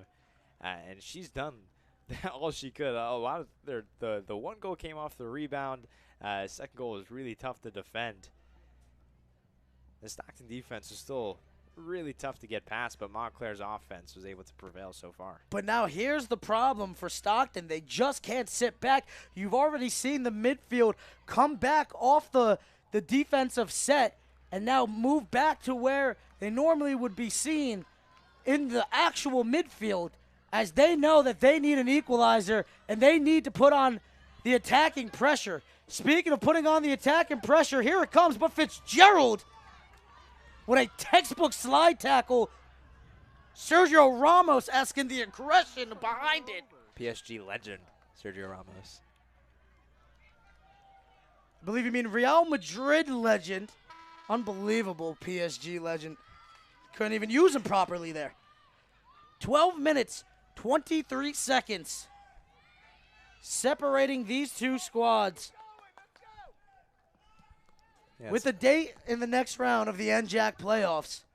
And now we're getting some more substitutions from both sides. And I talked about it before, where you can't go the rest of this game, or you can't end this game with anything left in tank. You have to put it all out there and really just – it's a nice little save from Haley Martin there. But you have to put it all out in the field. You can't leave anything out there. You lose this game, the season's over. As you see, Dietz now well playing in the final third of Montclair. She knows that she's got to come up big, huge, to keep their season alive. Restrepo coming up. He's going to send it to that far side. I believe that's Shannon Mullins getting clipped from behind. And now Fitzgerald's going to assume. See some chirping again. I'm not really sure what that's about. That's a clear foul from behind. Yeah. I mean, the sun is still out, right? But the stars are still shining in this game. Aileen Cahill, goal and an assist. And now, like you mentioned, it's time for Erica Dietz, right? The leading goal scorer for the Ospreys. this is the moment where the Ospreys are going to need something in here. Now Montclair taking over some Stockton tactics as they bomb that one into the final third. It's Cahill in the box again. 2 defenders juking them, sends the pass up. And I believe an offsides call is going to go against Montclair, as I believe that's Nicole Ritchie just getting too deep in on the pressure there. She took some contact. If she was onside, surely would have been a penalty. 10 minutes remaining. Mullins trying to get to the ball. This will be a throw-in now with TC. And we've seen earlier in this game that when they had a throw in that they would try and throw it deep up the field. There they were playing it smart, but Montclair was able to turn it over. Schuler plays it to Prendergast. Prendergast, what would have been a costly turnover, but somehow sneaks through. Sophia Gambuti trying to show off the dribble skills as Montclair wins another corner. We've already seen one header go in, that last goal off of O'Callahan. Prendergast is going to check out, and you see Naughter going to the bench here. I think just trying to check the boxes of getting fresh legs in there, getting players experience in an intense game, and potentially, just in case, getting your starters rest, hopefully not needed in this one. Yeah, Dina Velis was able to take a breather for a few minutes, so she's back in this game, and now they're going to have Prendergast get a breather after the day that she's had. She's done a great job spacing the field around and opening up a lot of good looks for her teammates. Yeah, O'Callahan also going to get a break, but notice the 2 center backs for Montclair State still out there playing this entire game in Fitzgerald and Driscoll.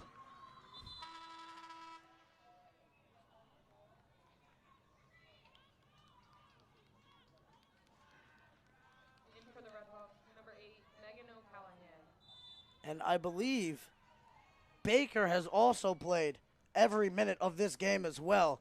So 3 out of the 4 defensewomen back there. Just showing off the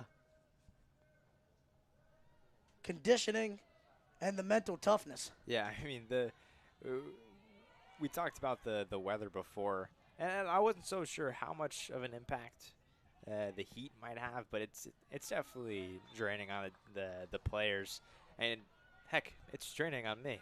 I'm sweating up here. Yeah, man, I was a little surprised when you said that wasn't going to be a factor. I mean, going from being prepared to low 60s to even mid-50 weathers like they've been the last 2 weeks, it's been pretty chilly, man. Now to turn it around and have to deal with the heat on the turf like it's the beginning of the season, I mean, it's definitely going to weigh on. But Montclair doing a nice job. Speaking of a nice job here, a clearance.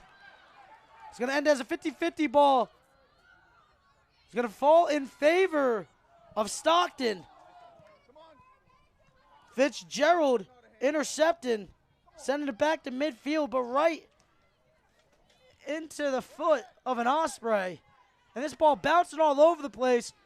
Baker going to get it to Dina Velis. Dina Velis now playing left winger for Naughter.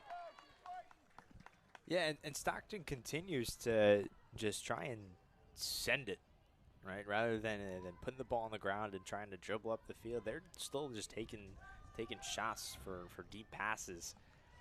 Not so sure that's the right mentality here. Trailing by 1 with 6.5 to go. As Prendergast is going to check back in. This time she's going to replace Aileen Cahill. So Naughter is going to opt to go with a front set of Prendergast and Dina Velis. As O'Callahan checks back in, Baker sends it over to Mullins on the far side. Mullins going to send it O'Callahan wanting the shot, trying to put some curve on it, but she's going to send it wide. It was a smart play by Mullins. We saw her before take a shot off balance, and we thought maybe that she could have laid it off to a teammate, and there she did. Gave it to O'Callahan, who had success earlier in the box before. Good shot from O'Callahan, just couldn't find the back of the net. Stockton, number 21, Riley Getter.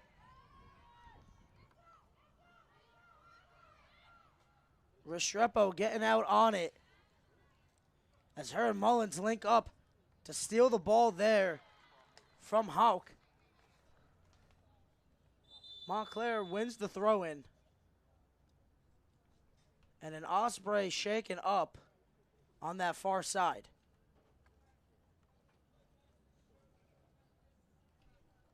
Hopefully she is okay.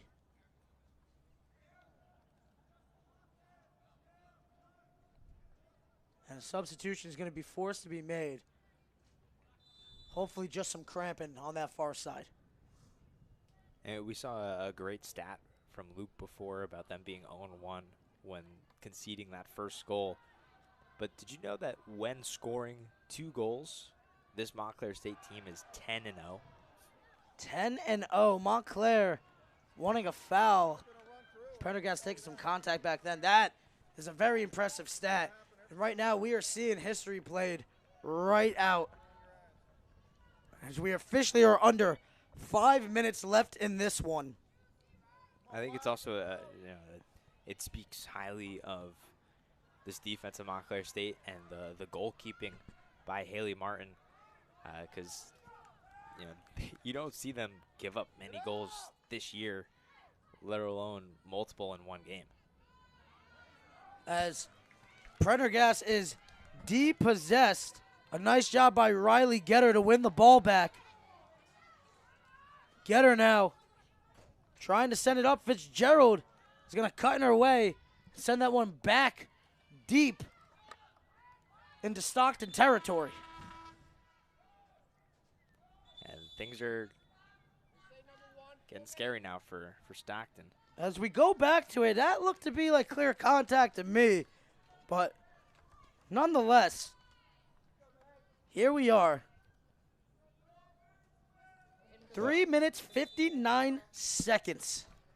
So a throw in for Stockton here. Right.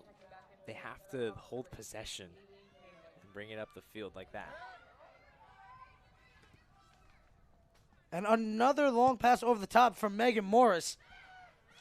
Morris is going to lose it to O'Callahan. O'Callahan's going to send it to Cahill. Cahill should be onside. Alvarez trying to chase her down. That ball is going to go out of bounds. Stockton's ball. This ball is hit up into the air. Callahan still fighting. Alvarez now on top of it. And Alvarez is going to try to attack the left side here. Short time here for Stockton if they want to have a comeback to potentially equalize. Montclair reacting fiercely. Now Montclair might want to take a page out of Stockton's book and just keep clearing it. Schuler coming up with it. Emily Schuler trying to get it up the pitch. Quickly intercepted. Speaking of an interception, once again, Fitzgerald tries to clear, but Morris gets in her way. Stockton thinking about a ball over the top. Back with Morris. Morris toes it over with Shaw. Shaw in the box. He's going to leave it for Morris. Morris attempting to get the cross going, but she's going to meet Julie Baker in that back corner. Baker trailing Morris and really putting on the pressure,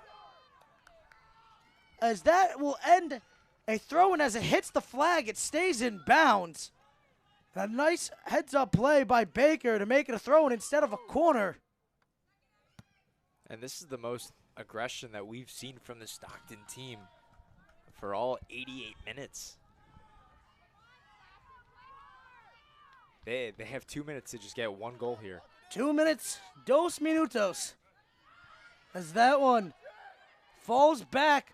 Dee Novellis taking some contact Across into the box, a shot coming, and a goal! A goal for Stockton! Hits the post and deflects in! The equalizer! Unbelievable! You gotta be kidding me, Riley Getter! At the brink of elimination, ties it up, and it looks like we're heading to extra soccer, Matt! The Ospreys, in the last minutes, when they need it most, they get it. It trickled into the goal. What a prayer answered by the Ospreys. How did that one even fall in? I mean, just the perfect angle taken as we already took a look at it. And it just finds the back post. Just absolutely insane. 1 minute, 30 seconds for Montclair to work with. The throw into Mullins. The cross coming in. But Keel on top of it. And where else would you rather be than MSU Soccer Park on this glorious Saturday? What an NJAC matchup we are seeing right now. This is just what the NJAC is. I mean, anytime two NJAC teams are matched up together in a high-stakes type of match like this, you're going to get a great game, and we got one on our hands. Officially, 1 minute left in this match. Martin sends it back to midfield. Mullins has the ball, sends it deep. It's going to find Aileen Cahill. Cahill getting past the defender. She's going to go one-on-one with Alvarez now, the top defender in this one for Stockton. Shot coming and a save for Keel. Now under 30 seconds. Keel's going to look to bomb this one back to midfield. And she sends it. That one's headed off the back of the head of an Osprey. All the way to Martin. 10 seconds. That should do it. As we are officially going to be heading to free soccer in this NJAC Classic. An El Clasico, you could say. Well, we've heard the El Trafico going all the way over with LAFC and the LA Galaxy. I don't know what they're going to dub this one. But I'll tell you, it has been such a battle. Let's look at the replay here on that shot from Cahill, trying to sneak it into that near post. Just couldn't find the post. But speaking of finding the post, at the brink of elimination, I believe it was Riley Getter who ends up with the second goal for Stockton. And here we are, 2-2. 5 minutes until we head to extra time, as both teams will get a much-deserved break. But, Matt, did you ever see this one going into extra time? I mean, yeah, I guess I did, but not the way that this unfolded. Nope. Right, when it was 1-0 and Montclair had 20 times more shots than Stockton, you almost figured that Montclair was going to get at least one. And then they ended up getting a second, and it was like, all right, is Stockton going to be able to muster enough attacks to be able to find a second goal? Because it took a while for them to get that first one, and it came off of a corner, and they really hadn't had a lot of opportunities. I mean, only less than 5 shots so far today. So it was really a matter of, is Stockton going to be able to get that attack that they need? And they put it all out there, right? There was 2 minutes to go, and the Ospreys said, we need this goal right now, and they did. And what a cross into the box, which finds the foot of Getter. And Getter, no power behind it, but perfect placement as it takes a small dink off the post. And Martin not able to get over there in time. I mean, just perfect placement has been the story for Stockton in this one. High defense and perfect placement. Of course, for Montclair, it's been offensive dominance and just a never-say-quit attitude. Yeah. And we've seen this one go all over the place. First, you see Stockton somehow jump out. That was a quality catch. Somehow Stockton jumps out to a 1-0 lead. And let's look at where the shots have been coming from right now. You see a plethora right at the top of the box for Montclair State. Look on the other side. Only 3 shots the total game for Stockton. 2 of them finds the back of the net. 1, of course, out of the box. 1 right on the edge of the box. I mean, just absolutely ridiculous right now. You can see why Stockton puts such an emphasis on trying to defend that middle of the top of the box, because Montclair loves to take shots from there. And that goal from Aileen Cahill coming right next to the penalty spot, maybe foreshadowing? I have no clue. Potentially. But I'll tell you right now, I am just in awe. 33-3, and somehow Stockton has this one tied up. Just ridiculous. 13-3 shots on goal. I mean, you have got to be kidding me. How about the efficiency from Stockton? I mean, three shots, all 3 of them being on goal, and 2 finding the back of the net. This is a Stockton team that doesn't need a lot of room and doesn't need a lot of time to be able to find the back of the net, because it seemed like they weren't necessarily really trying to get that goal in the first half, and they were able to get it regardless. And in the second half, they kind of just played the park the bus type of mentality, where they just wanted to play some defense and keep it away, right? They would get the ball, they would send it far away. Montclair, you can have the ball, we're going to play defense. And they were really good at it. Then when Montclair found their first and their second goal, Stockton was like, all right, now we have to switch our play style just a tad. And they went for the goal, and they got it. Well, they definitely got it for sure. And Matt, we foreshadowed it before, and here we are, free soccer, as we're going to be heading to extra time.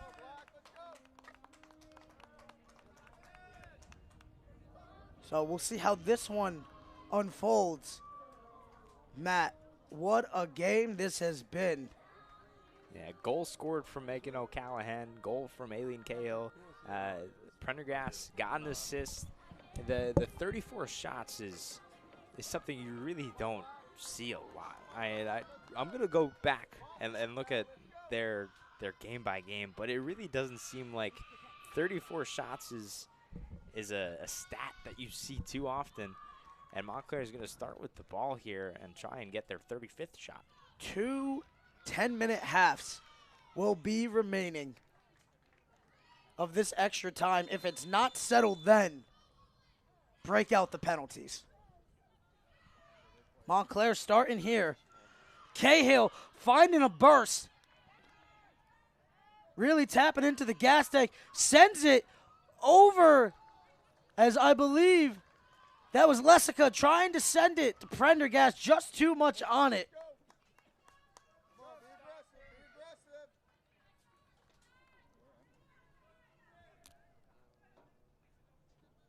As this one goes wide. And Montclair trying to start off fast early.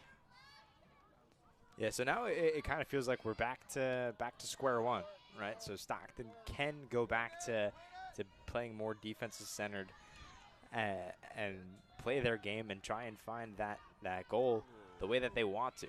And Montclair is going to have possession. They're going to have opportunities here. Let's see if they can be able to convert and put it in the back of the net. And what an advantage there played by the referee, trying to give Montclair every opportunity to get back on the ball after Prendergast had caught a flat wheel from a trailing Osprey. This will be a free kick, and I believe Emmy D. Novellis is going to try to pick out somebody, maybe Driscoll, maybe Cahill, but it's going to fall to Alvarez. Alvarez trying to clear. D. Novellis tries to win it. She's going to get hit with a foul, as I believe she just cut off Logan Shaw on that far right side. So let's see what Stockton does here, right? So we've seen them time and time again just send it up the field and let Montclair get possession back, essentially. But now, they need a goal. As Carissa Goodwin is going to send this up. That one headed off of Ambos. Stockton trying to get into the box of Montclair. D. Novellis on possession. Sends it up with Prendergast. Kylie blowing past the defense. Fighting on that backside with Drea. Cross coming in. And Keel is going to grab the ball once more. Morgan Keel has been all over the place in this one. Yeah, she has had an incredible day. Just absolutely what we've seen from her all season long. The saves that she's made today haven't also all been easy. Right? She's had some diving saves. She's had 12 of them today. You know, Matt, I know we always are impartial here at the Red Hawk Sports Network. I'm not going to lie to you, though. I'm low-key rooting for a penalty shootout just for the opportunity to call it. Yeah, no, that would be a lot of fun. And I definitely wouldn't mind some penalty kicks right now. I think it would just be the perfect ending to the way these two teams have been battling. It's just the most dramatic game I think I've ever seen in my life. I mean, right when we've been truly taken all over the place in this one. Montclair starting off high, and then Stockton taking the possession. And then they're leading, and you just feel the anxiety build up for Montclair. Then Montclair comes with the equalizer. And then Montclair back up on top, regaining the control of the game with that second goal. And then right at the dying embers of the match, Stockton is able to equalize. I can't even tell you where the crescendo in this game has been. I think it hasn't come yet for sure. Whether that's going to be a golden goal scored for one of these teams or potentially a penalty shootout. Yeah, can you imagine? Like, I'm stressed out, just watching this game. Can you imagine what the players are feeling, or what Coach Nodder or Coach Youngert are feeling right now? I mean, this is the type of game that you envision when you have a winner-go-home type of match. The only thing that I could really relate to this is the fact that it's almost when you're running late for the train and you're trying to catch it and you want to be the one to catch it before it leaves the station, just the anxiety built up on it. One of these teams has to catch that train to move on to the second round of the NJAC playoffs. Yeah, and you don't want to be the team that is left at the station, running at it as you're sitting there like, no, the moment has passed. You did everything that you could to seize it. Somebody has to seize the moment, because both of them have done a quality job at seizing it thus far. An offsides call for the Ospreys. Yeah, this is the game. Like, this has been so fun to watch, and I hope we get more than 20 minutes of this. I hope we get the penalty kicks like you mentioned. That would be the cherry on top of this. It's so hard. I mean, we got relationships with some of the Montclair players out there, but our jobs as broadcasters is to root for the most exciting thing possible. And we've been rooting for the excitement all day long. No reason to stop now. D. Novellis getting tripped up there, but O'Callahan able to save the day. Pass going out to Prendergast on the side as she meets Alvarez, and that's going to be a foul on the edge of the box.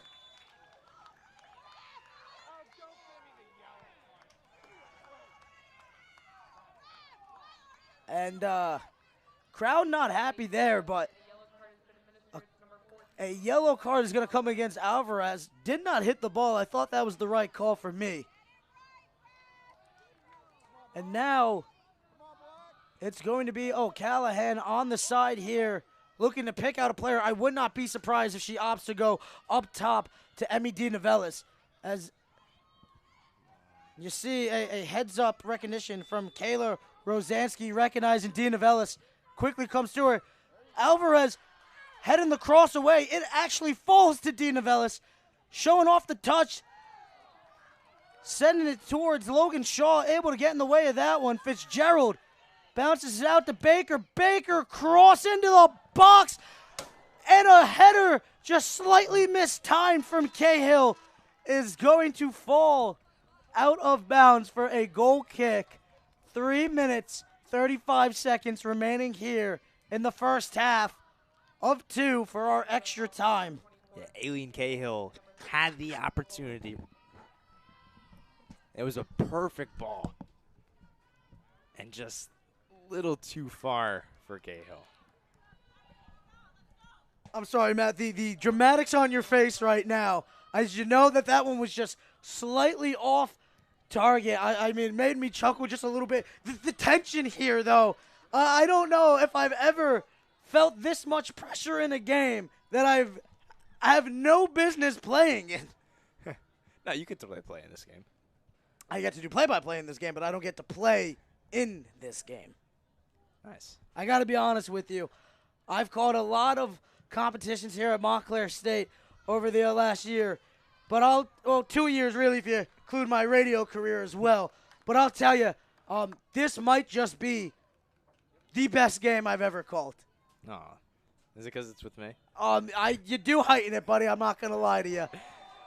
But when I think about incredible MSU soccer games, the one that comes to my mind is last year in the NJAC tournament in the playoffs here at MSU Soccer Park. Montclair State hosted Rutgers Camden. That game went into extra time. That game went into penalty kicks, and that game was won by Montclair 5-4 in penalty kicks. An exciting one. I believe it was Nikki Dans that scored that final PK that won them the game. That one's hit out of bounds. Yeah, Matt, like I said, this game has just been quality. I can only think of 5 other people in the world that I'd rather call this game with. And if my math is right, that totals up to our other interns. Yeah, that's fair.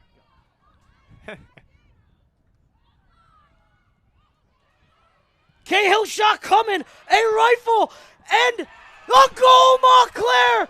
A goal, Montclair! At the brink, as you see the save from Morgan Keel coming. But somehow, some way, Gianna Kersey, or Nicole Ritchie actually, gets a foot in there. One of the 33 or 32s, I believe it was Ritchie, getting the foot. Unbelievable. This game, 3-2 in favor of the Red Hawks. 1 minute, 30 seconds. Morgan Keel shaken up as she took some contact on that one. But Morgan Keel made that first save. It was a great one, too. The rebound went right to the Red Hawk. And, it was Reese was able to put it right back in. Takes the lead from Montclair State. And look at Coach Nauta right now, settling his team, saying, all right, settle down here. Want to give the respect to the injured player. And knowing that they still have this minute 30 plus another 10 minutes. And if there's anything that we've seen so far from these two teams from this game, is that we know that Stockton is going to put their best foot forward for these last 12 minutes or so. That is not a good sign, though, as it looks like Morgan Keel is going to come out of this one. I believe junior goalkeeper Megan Brady is going to step into this game. We'll see what the Rockaway, New Jersey native can bring to this one. But we got to give a standing ovation to Morgan Keel for her effort in this game. Save after save. She'll be credited with 12 on the afternoon. And only a sophomore. What a player. Yeah, and she really did all that she could today. She left it all out there, and that's what I've been saying, is that these teams really need to let out the gas tanks. And I'm sure that's what we're going to see from Stockton as they trail by 1 and need another in these last 11 minutes. Ball falls to Kim Campbell. Now she plays it back. Fitzgerald sends it up with Cahill again. Cahill turning it, tries to send it to Campbell. That one's going to go out of bounds. As 40 seconds remain here in the first half of overtime.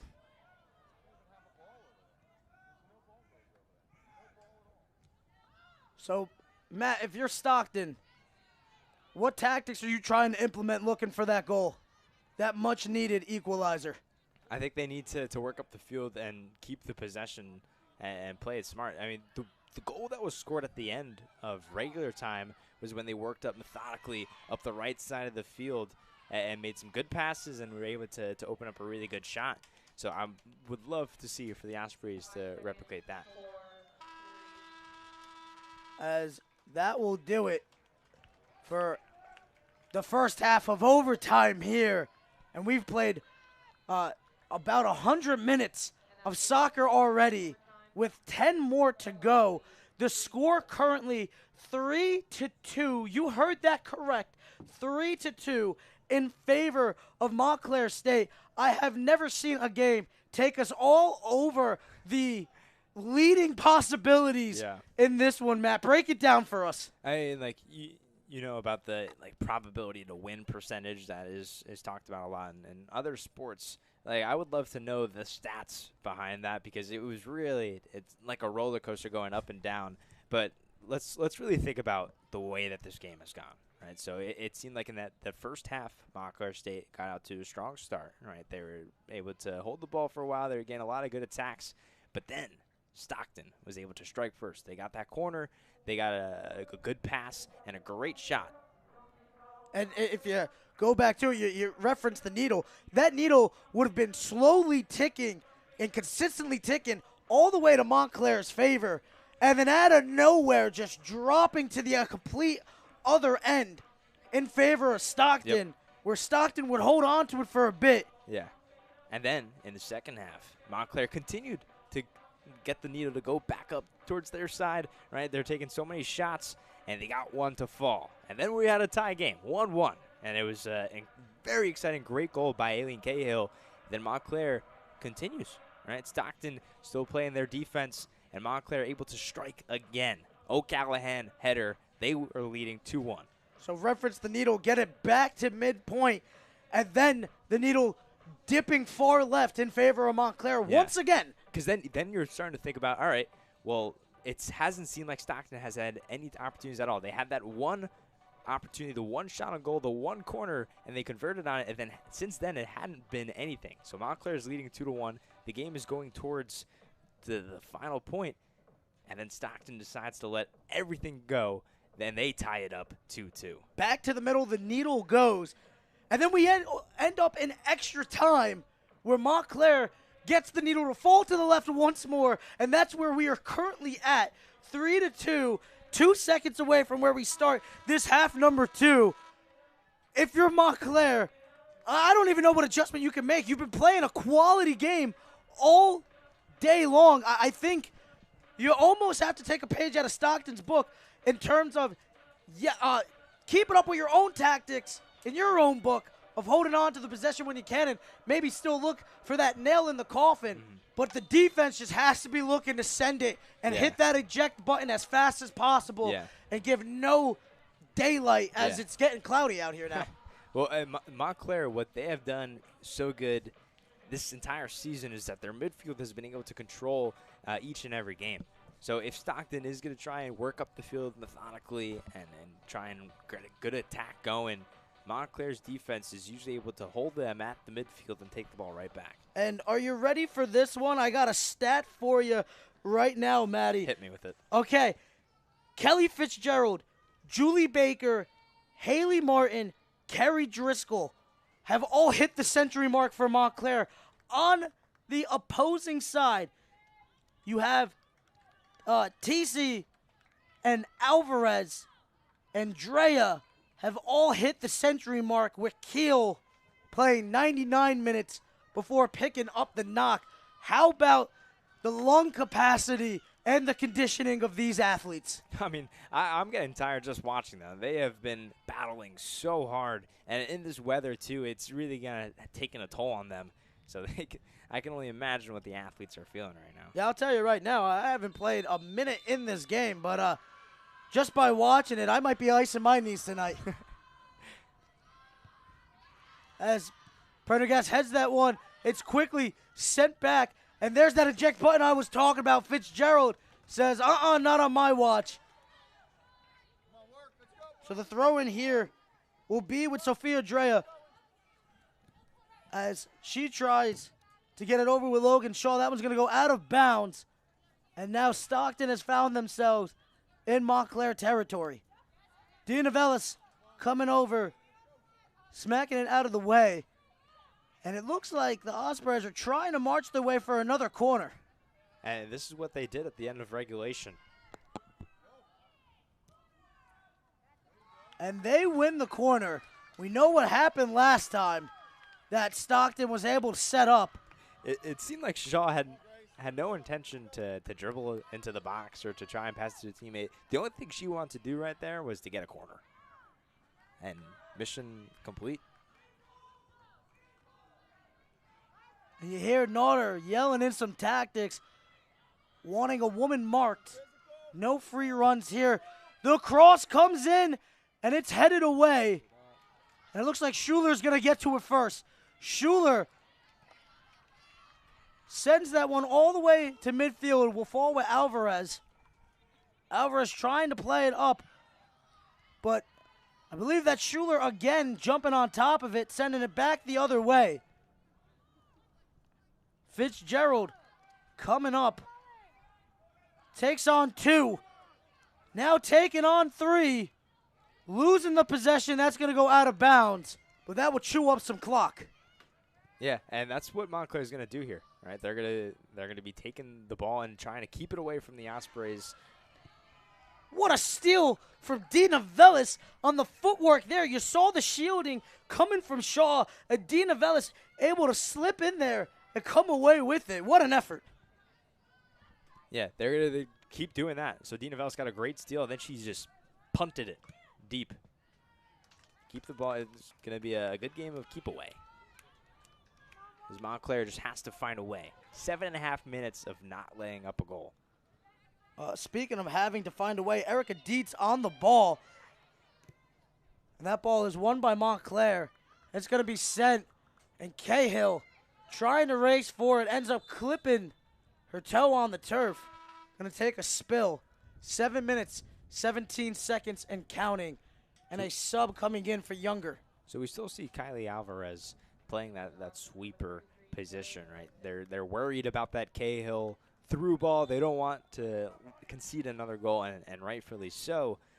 But do you think at any point, though, they're going to move Alvarez up or maybe sub her out and try and get an extra attacker?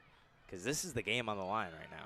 I don't think you're going to see that, to be completely honest with you. She's been too much of a safety blanket for this defense, and especially with Morgan Keel picking up the unfortunate knock. I think she's the surest thing that you have going for the Ospreys in this one. But the good thing about Alvarez is that she is a great defender, and it will open up the rest of the Ospreys to go forward if they can get the ball back, which they do have now. So I think actually leaving Alvarez as the lone woman is kind of the only tactic you can really go with. You got to send the rest of the flock up the pitch. As Cahill now on the verge of the box.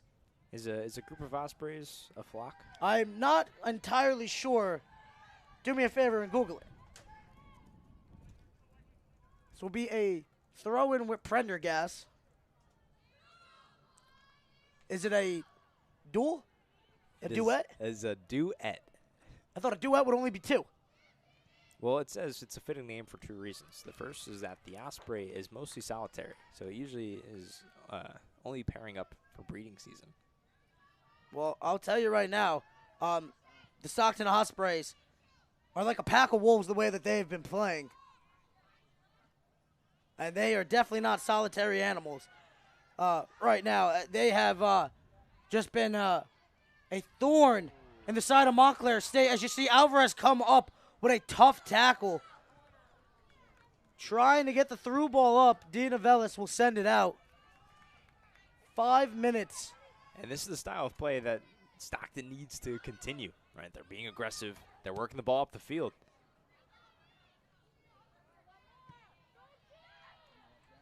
It sort of feels like the tables have turned a little bit.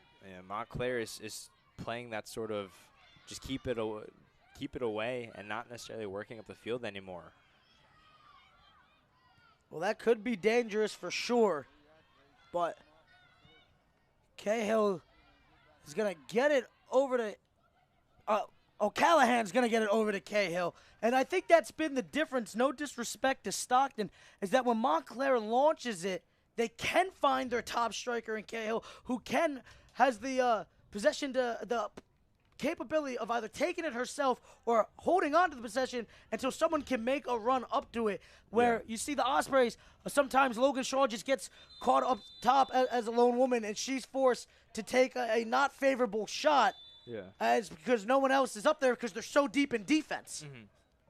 Yeah, and it goes back to their regular season totals, is that Stockton is only able to put 7 goals in the NJAC regular season. A yellow card has been administered to Montclair State. And a yellow card will go against Montclair. Not sure who picked it up. Might have been the bench. Still only 3 shots by Stockton. And that was a number that we talked about at the end of regular time and before this extra time started. So it's been about 16 minutes, and Stockton hasn't been able to register or to make Haley Martin really move at all. As Cahill will get caught off sides, this will now give a chance to Megan Brady to send this one towards Montclair State. It gets past Alvarez, and Cahill is on a breakaway. Alvarez trailing. Cahill trying to pull away. It's a foot race, and somehow Alvarez catches up and takes that one away. What an effort from Alvarez in this one. She's played every single minute possible of the game, and she just caught the top striker for Montclair State on a breakaway. Yeah, those are the two juggernauts going at each other. And a much-needed ball put out of bounds by the Ospreys because they can't afford Montclair scoring another one at this state of the game. And a foul comes in against Risek. Let's look again at the chase down from Alvarez. Coming, and just a fantastic job of corralling. Dina Velis taking a hard spill from Risek. She's going to earn that penalty kick. Could have been hip to hip. The way it's been called, I would not have been surprised if it went either way, but I think just too much contact. 2 minutes, 18 seconds here. And O'Callahan is going to line up against the 3-woman wall. Callahan looks like she's going to take the shot. She's looking at Prendergast. Sends it over. And I believe that's going to be offsides.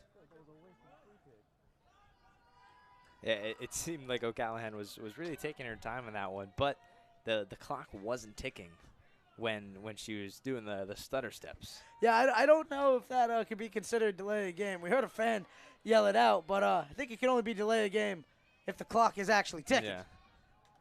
However, you saw O'Callahan just contemplating where she wanted to put that one. She really was trying to sneak it over with Prendergast. They couldn't link up. But O'Callahan back on the ball. She'll meet Alvarez. She's going to send that one towards the back. Just too much on it. That's going to go out of bounds. And we've officially hit 1 minute, 30 seconds. Montclair clinging on to a 1-goal lead. And if they pull this one off, it will be one that they will sing the praises for years to come. And through the halls of the SCM, through the halls of the business building, through the halls of the rec center, and all throughout Montclair State campus. Yeah, this has been a resilient game for this Montclair State team, battling all sort of adversity that they have faced so far today. But less than a minute to go. Stockton Gonna unload the tank. And somehow, out of nowhere, we got the sun back. And And with Martin, the sun in her face, this could be dangerous. And the shot coming just too high. That time, I believe, Kayla Rosansky, that could have surely been costly as the sun came out right at the perfect moment to obstruct Martin, but the shot's too high. Martin going to cleverly waste some time here, as we are now under 20 seconds. Martin sends it back to midfield. And this might do it, as a card is going to come out, I think, against Cahill. Not sure what happened there. I think it was a handball. And now One last attack. you see even Megan Brady coming down, trying for something. And that's going to do it. Montclair State advances. A battle for the ages. One of the best soccer games you will see anywhere on this planet has just occurred at MSU Soccer Park. And we had the privilege to call it all afternoon long. Unbelievable. And just the range of emotions that, as sports fans, we were able to watch, from the ups to the downs to the plateaus. I mean, it was really, really incredible. Unbelievable. Did you hear the trumpet sound? Just goosebumps chilling. I know there's a certain someone out there looking down on this squad with a big smile on his face. Of course, the homage to the late, great Mike Scala. We know that's where the trumpets came from. Him and Naughter having a special connection and friendship over their time here. And wow, did that team just make this entire campus proud of them. They've been making us proud all season long. But a performance like that, to go down one goal, to get the equalizer, to tie things up with the equalizer, to jump out, then to concede an equalizer, and then to jump out once more. I mean, extra time, absolutely phenomenal. 3-2, the final score. Unreal. Just absolutely poetic. I mean, this is a game that is storybook. I mean, the script writers of the NJAC are going crazy this season. Yeah, I'll tell you right now, it's just insane. And I'll tell you what else is insane. The amount of minutes played from Kelly Fitzgerald, from Julie Baker, from Haley Martin, from Kerry Driscoll, 110 minutes for Montclair State.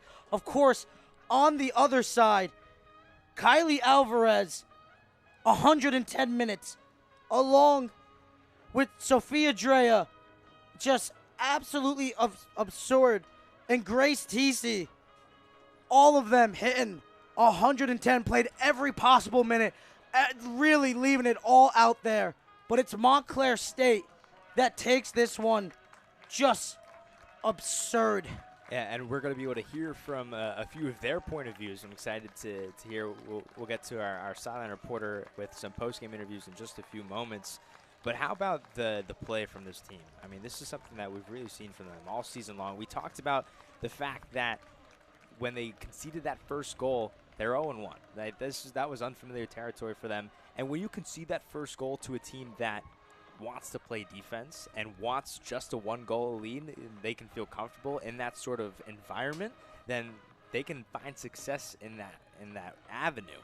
But now, Montclair State was able to get that first goal to tie things up and then be able to get another. It just really speaks volumes about this team and about the experience that they've had, because they've been in this sort of games every year these past few seasons for sure.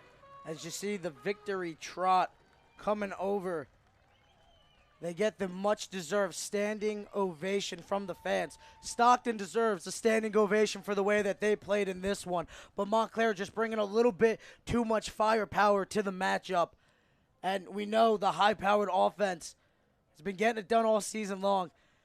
And again, the victory selfie is on display. Just unreal. And another player we really have to shout out. Played 99 minutes, had 12 saves in this one. The sophomore Morgan Keel to keep out that many shots as she did against an offense that features Kylie Prendergast, Aileen Cahill. The list going on and on. I mean, Megan O'Callahan, Kim Campbell, Lauren Ernst, Maddie Lessica, Kersey Gambuti. I mean, Richie, Dina Vellis getting up in there, Baker. I mean, the way that she was able to keep all those shots off, Schuler, just a breathtaking display. Yeah, and now we're going to send it over to Luke Sirianni over on the sidelines. And I believe he has Emmy Dina Vellis. Really great. I'm really glad we got the result. It was a tough battle, but I'm glad we put it in the back of the net and won. And, what are the positives you think, to come out at halftime being down by 1 goal and turning the tempo so quick and switching those tables and playing great in the second half? What do you think? Everyone had a really good attitude at halftime. I think it would have been really easy for us to call it a day, but everyone was lifting each other up and being really positive. So I think that was great. Thank you so much. Congratulations. Thank you. Yep. All right, I'm here with Emmy Dina Vellis. I mean, Emmy, great game today. You played great out there. I mean, take me through it. How do you feel after this win? I feel stoked. I feel it's well deserved. We're down 1-0 at half. Not typical. This is the first time we face adversity this year, so I'm really proud of our girls. This group is really special, so we came back and we give it our all. We didn't want this to be our last game. And TCNJ is up on Tuesday, I believe. I mean, what positives could you take away from today's match to bring into that game? I think we connected really well. We all really wanted to play for each other and finish the ball in the back of the net, and that was the difference in this game. So I just feel finishing will come down to Tuesday for who wins. And final question for you. There was a lot of little fouls, a little chippy, a lot of screaming and yelling. What you specifically, I know you kept your head in the game. What did it take to do that? I know the girls don't mean to do it, so it's okay, and it gives us good chances in good areas. So I just tried to drive and give Megan a chance or give whoever a chance. So it got a little chippy, it got very competitive, but I'm proud of our girls for keeping our head in the game. Emmy, thank you so much. Congratulations. Thank you, ladies.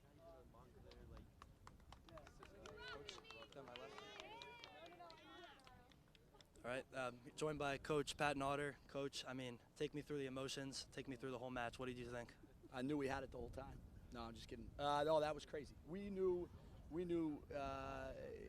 this time of year everything's hard. So we knew we were going to get a great effort from a great team, and they're here for a reason. And what we talked about pregame was half the country's done playing soccer right now. So the teams that are left have earned their way to keep playing right now, and we're lucky to be one of them. We're fortunate to be one of them. And we knew it's hard to end people's season. So, I was really proud of how we came back. I thought we were really good in the first half. And then to concede a goal and be down, that's frustrating. The kids did a great job kind of getting through that. Second half, we were awesome. To concede in the last minute, I just think we showed great character getting through and getting the game won. Yeah, and, like you said, no quit in the team. I didn't see it. Came out in the second half, played like it was 0-0. What does that say about the team going forward and specifically the game on Tuesday against TCNJ? Yeah, TCNJ is awesome, and they're an excellent team, and we saw them up here, and they were scoring goals. So, but I like our group, and I know there's no quit in our group, and the character of our kids is unbelievable. So that's what we said at halftime. Like don't let this end our season. Not here, not today, not these guys. So I know that we're going to have a great effort on Tuesday night, and I know we're playing in a big game, and that's awesome, and we're really excited. Coach Naughter, thank you so much for your time. Matt, back over to you. Thank you, Luke. Shout out Coach Naughter taking the time to talk to us after every game. I mean, he's just the man, and I can't think of anybody that's more deserving to come out on top in a game like this one. But now the Red Hawks have booked a date with, of course, Victoria D. Imperio and her 17 goals on the season. and the 13-2-1, 8-1 in conference record for the TCNJ Lions. It's going to be a matchup for the ages. And we just saw the matchup for the ages in this one. Yeah. But it only gets harder from here, Matt. That's the Larry Bird versus Magic Johnson type of matchup. Two just absolute juggernauts of the NJAC. We talked about it ever so slightly before about TCNJ, but this is a TCNJ team that is having an amazing season. I mean, they are scoring goals at an unprecedented level. 46 goals right now in the NJAC on 9 games. That's over 5 per game. And not only are they scoring more than 5 per game, but they're allowing just 4 goals throughout their entire NJAC schedule. I mean, that is unbelievable. And now they face up against a Montclair State team that has a good offense, right? They put up 3 goals today. They allowed 2. So now we saw those two teams match up just a few weeks ago, 2 weeks ago, I believe it was. And TCNJ was able to score 4 goals. I talked to Coach Notter after that game. I asked him about it, and he said, you give them an inch, and they're going to take advantage of it. So, they gave him a few inches, and TCNJ was really able to pile it on them. And so Montclair State is going to have to play a really, really good game on Tuesday. You got that right. Well, the last time out, Montclair faced Stockton and ended up in a tie. We saw the same thing, but instead of 0-0, it ends up being 2-2 at the end of regular time. And then Montclair goes on to secure the win in overtime, 3-2. So I guess history might have a tendency to repeat itself, but if I know this Red Hawks team, and I have covered them a lot this season, you know that they're bringing competitiveness, you know that they're bringing camaraderie, and you know that they're possibly being looked at the underdogs, but they're going to bring the pressure. I promise you, no matter what happens, 4-0 will not ever be the outcome with this team getting a second chance in a matchup. I expect a game that is somehow going to top what we just saw. Yeah, no, I completely agree, because especially we talked about the NJAC in the regular season is one thing. The NJAC in the playoffs is a whole new animal, and so it doesn't matter what seed you are when you're in the playoffs. All that is scrapped because it's win or go home, and that's what we're going to be seeing on Tuesday, and we're going to have an electric matchup. For sure, but unlike in this one, Montclair will not have the home field advantage. What do you think that does to the mindset of this squad? I think that just means, you got to be ready to travel. You're going to be prepared to hear a lot of crowds and not be in your home turf. But they've played on that field before. They know what they're getting themselves into. Coach Notter has been coaching for almost 14 seasons. So he knows what to expect from the Lions, and he's going to have his players ready. I think it's going to be really important for them for the fact that they've played over at Red Bull Stadium. They've played on some of the grandest stages. I think this team is going to be well prepared for it. I don't see them getting rattled. I just see them getting after it. But I think that's all that we have for you today. We've been all over the place in this one. And after a heavyweight battle that just punch after punch thrown, it is, in fact, the Montclair State Red Hawks on top with the final score 3-2. For Matt Boucher and our entire crew at the Red Hawk Sports Network, I'm Brandon Morazzo, and we'll catch you next time.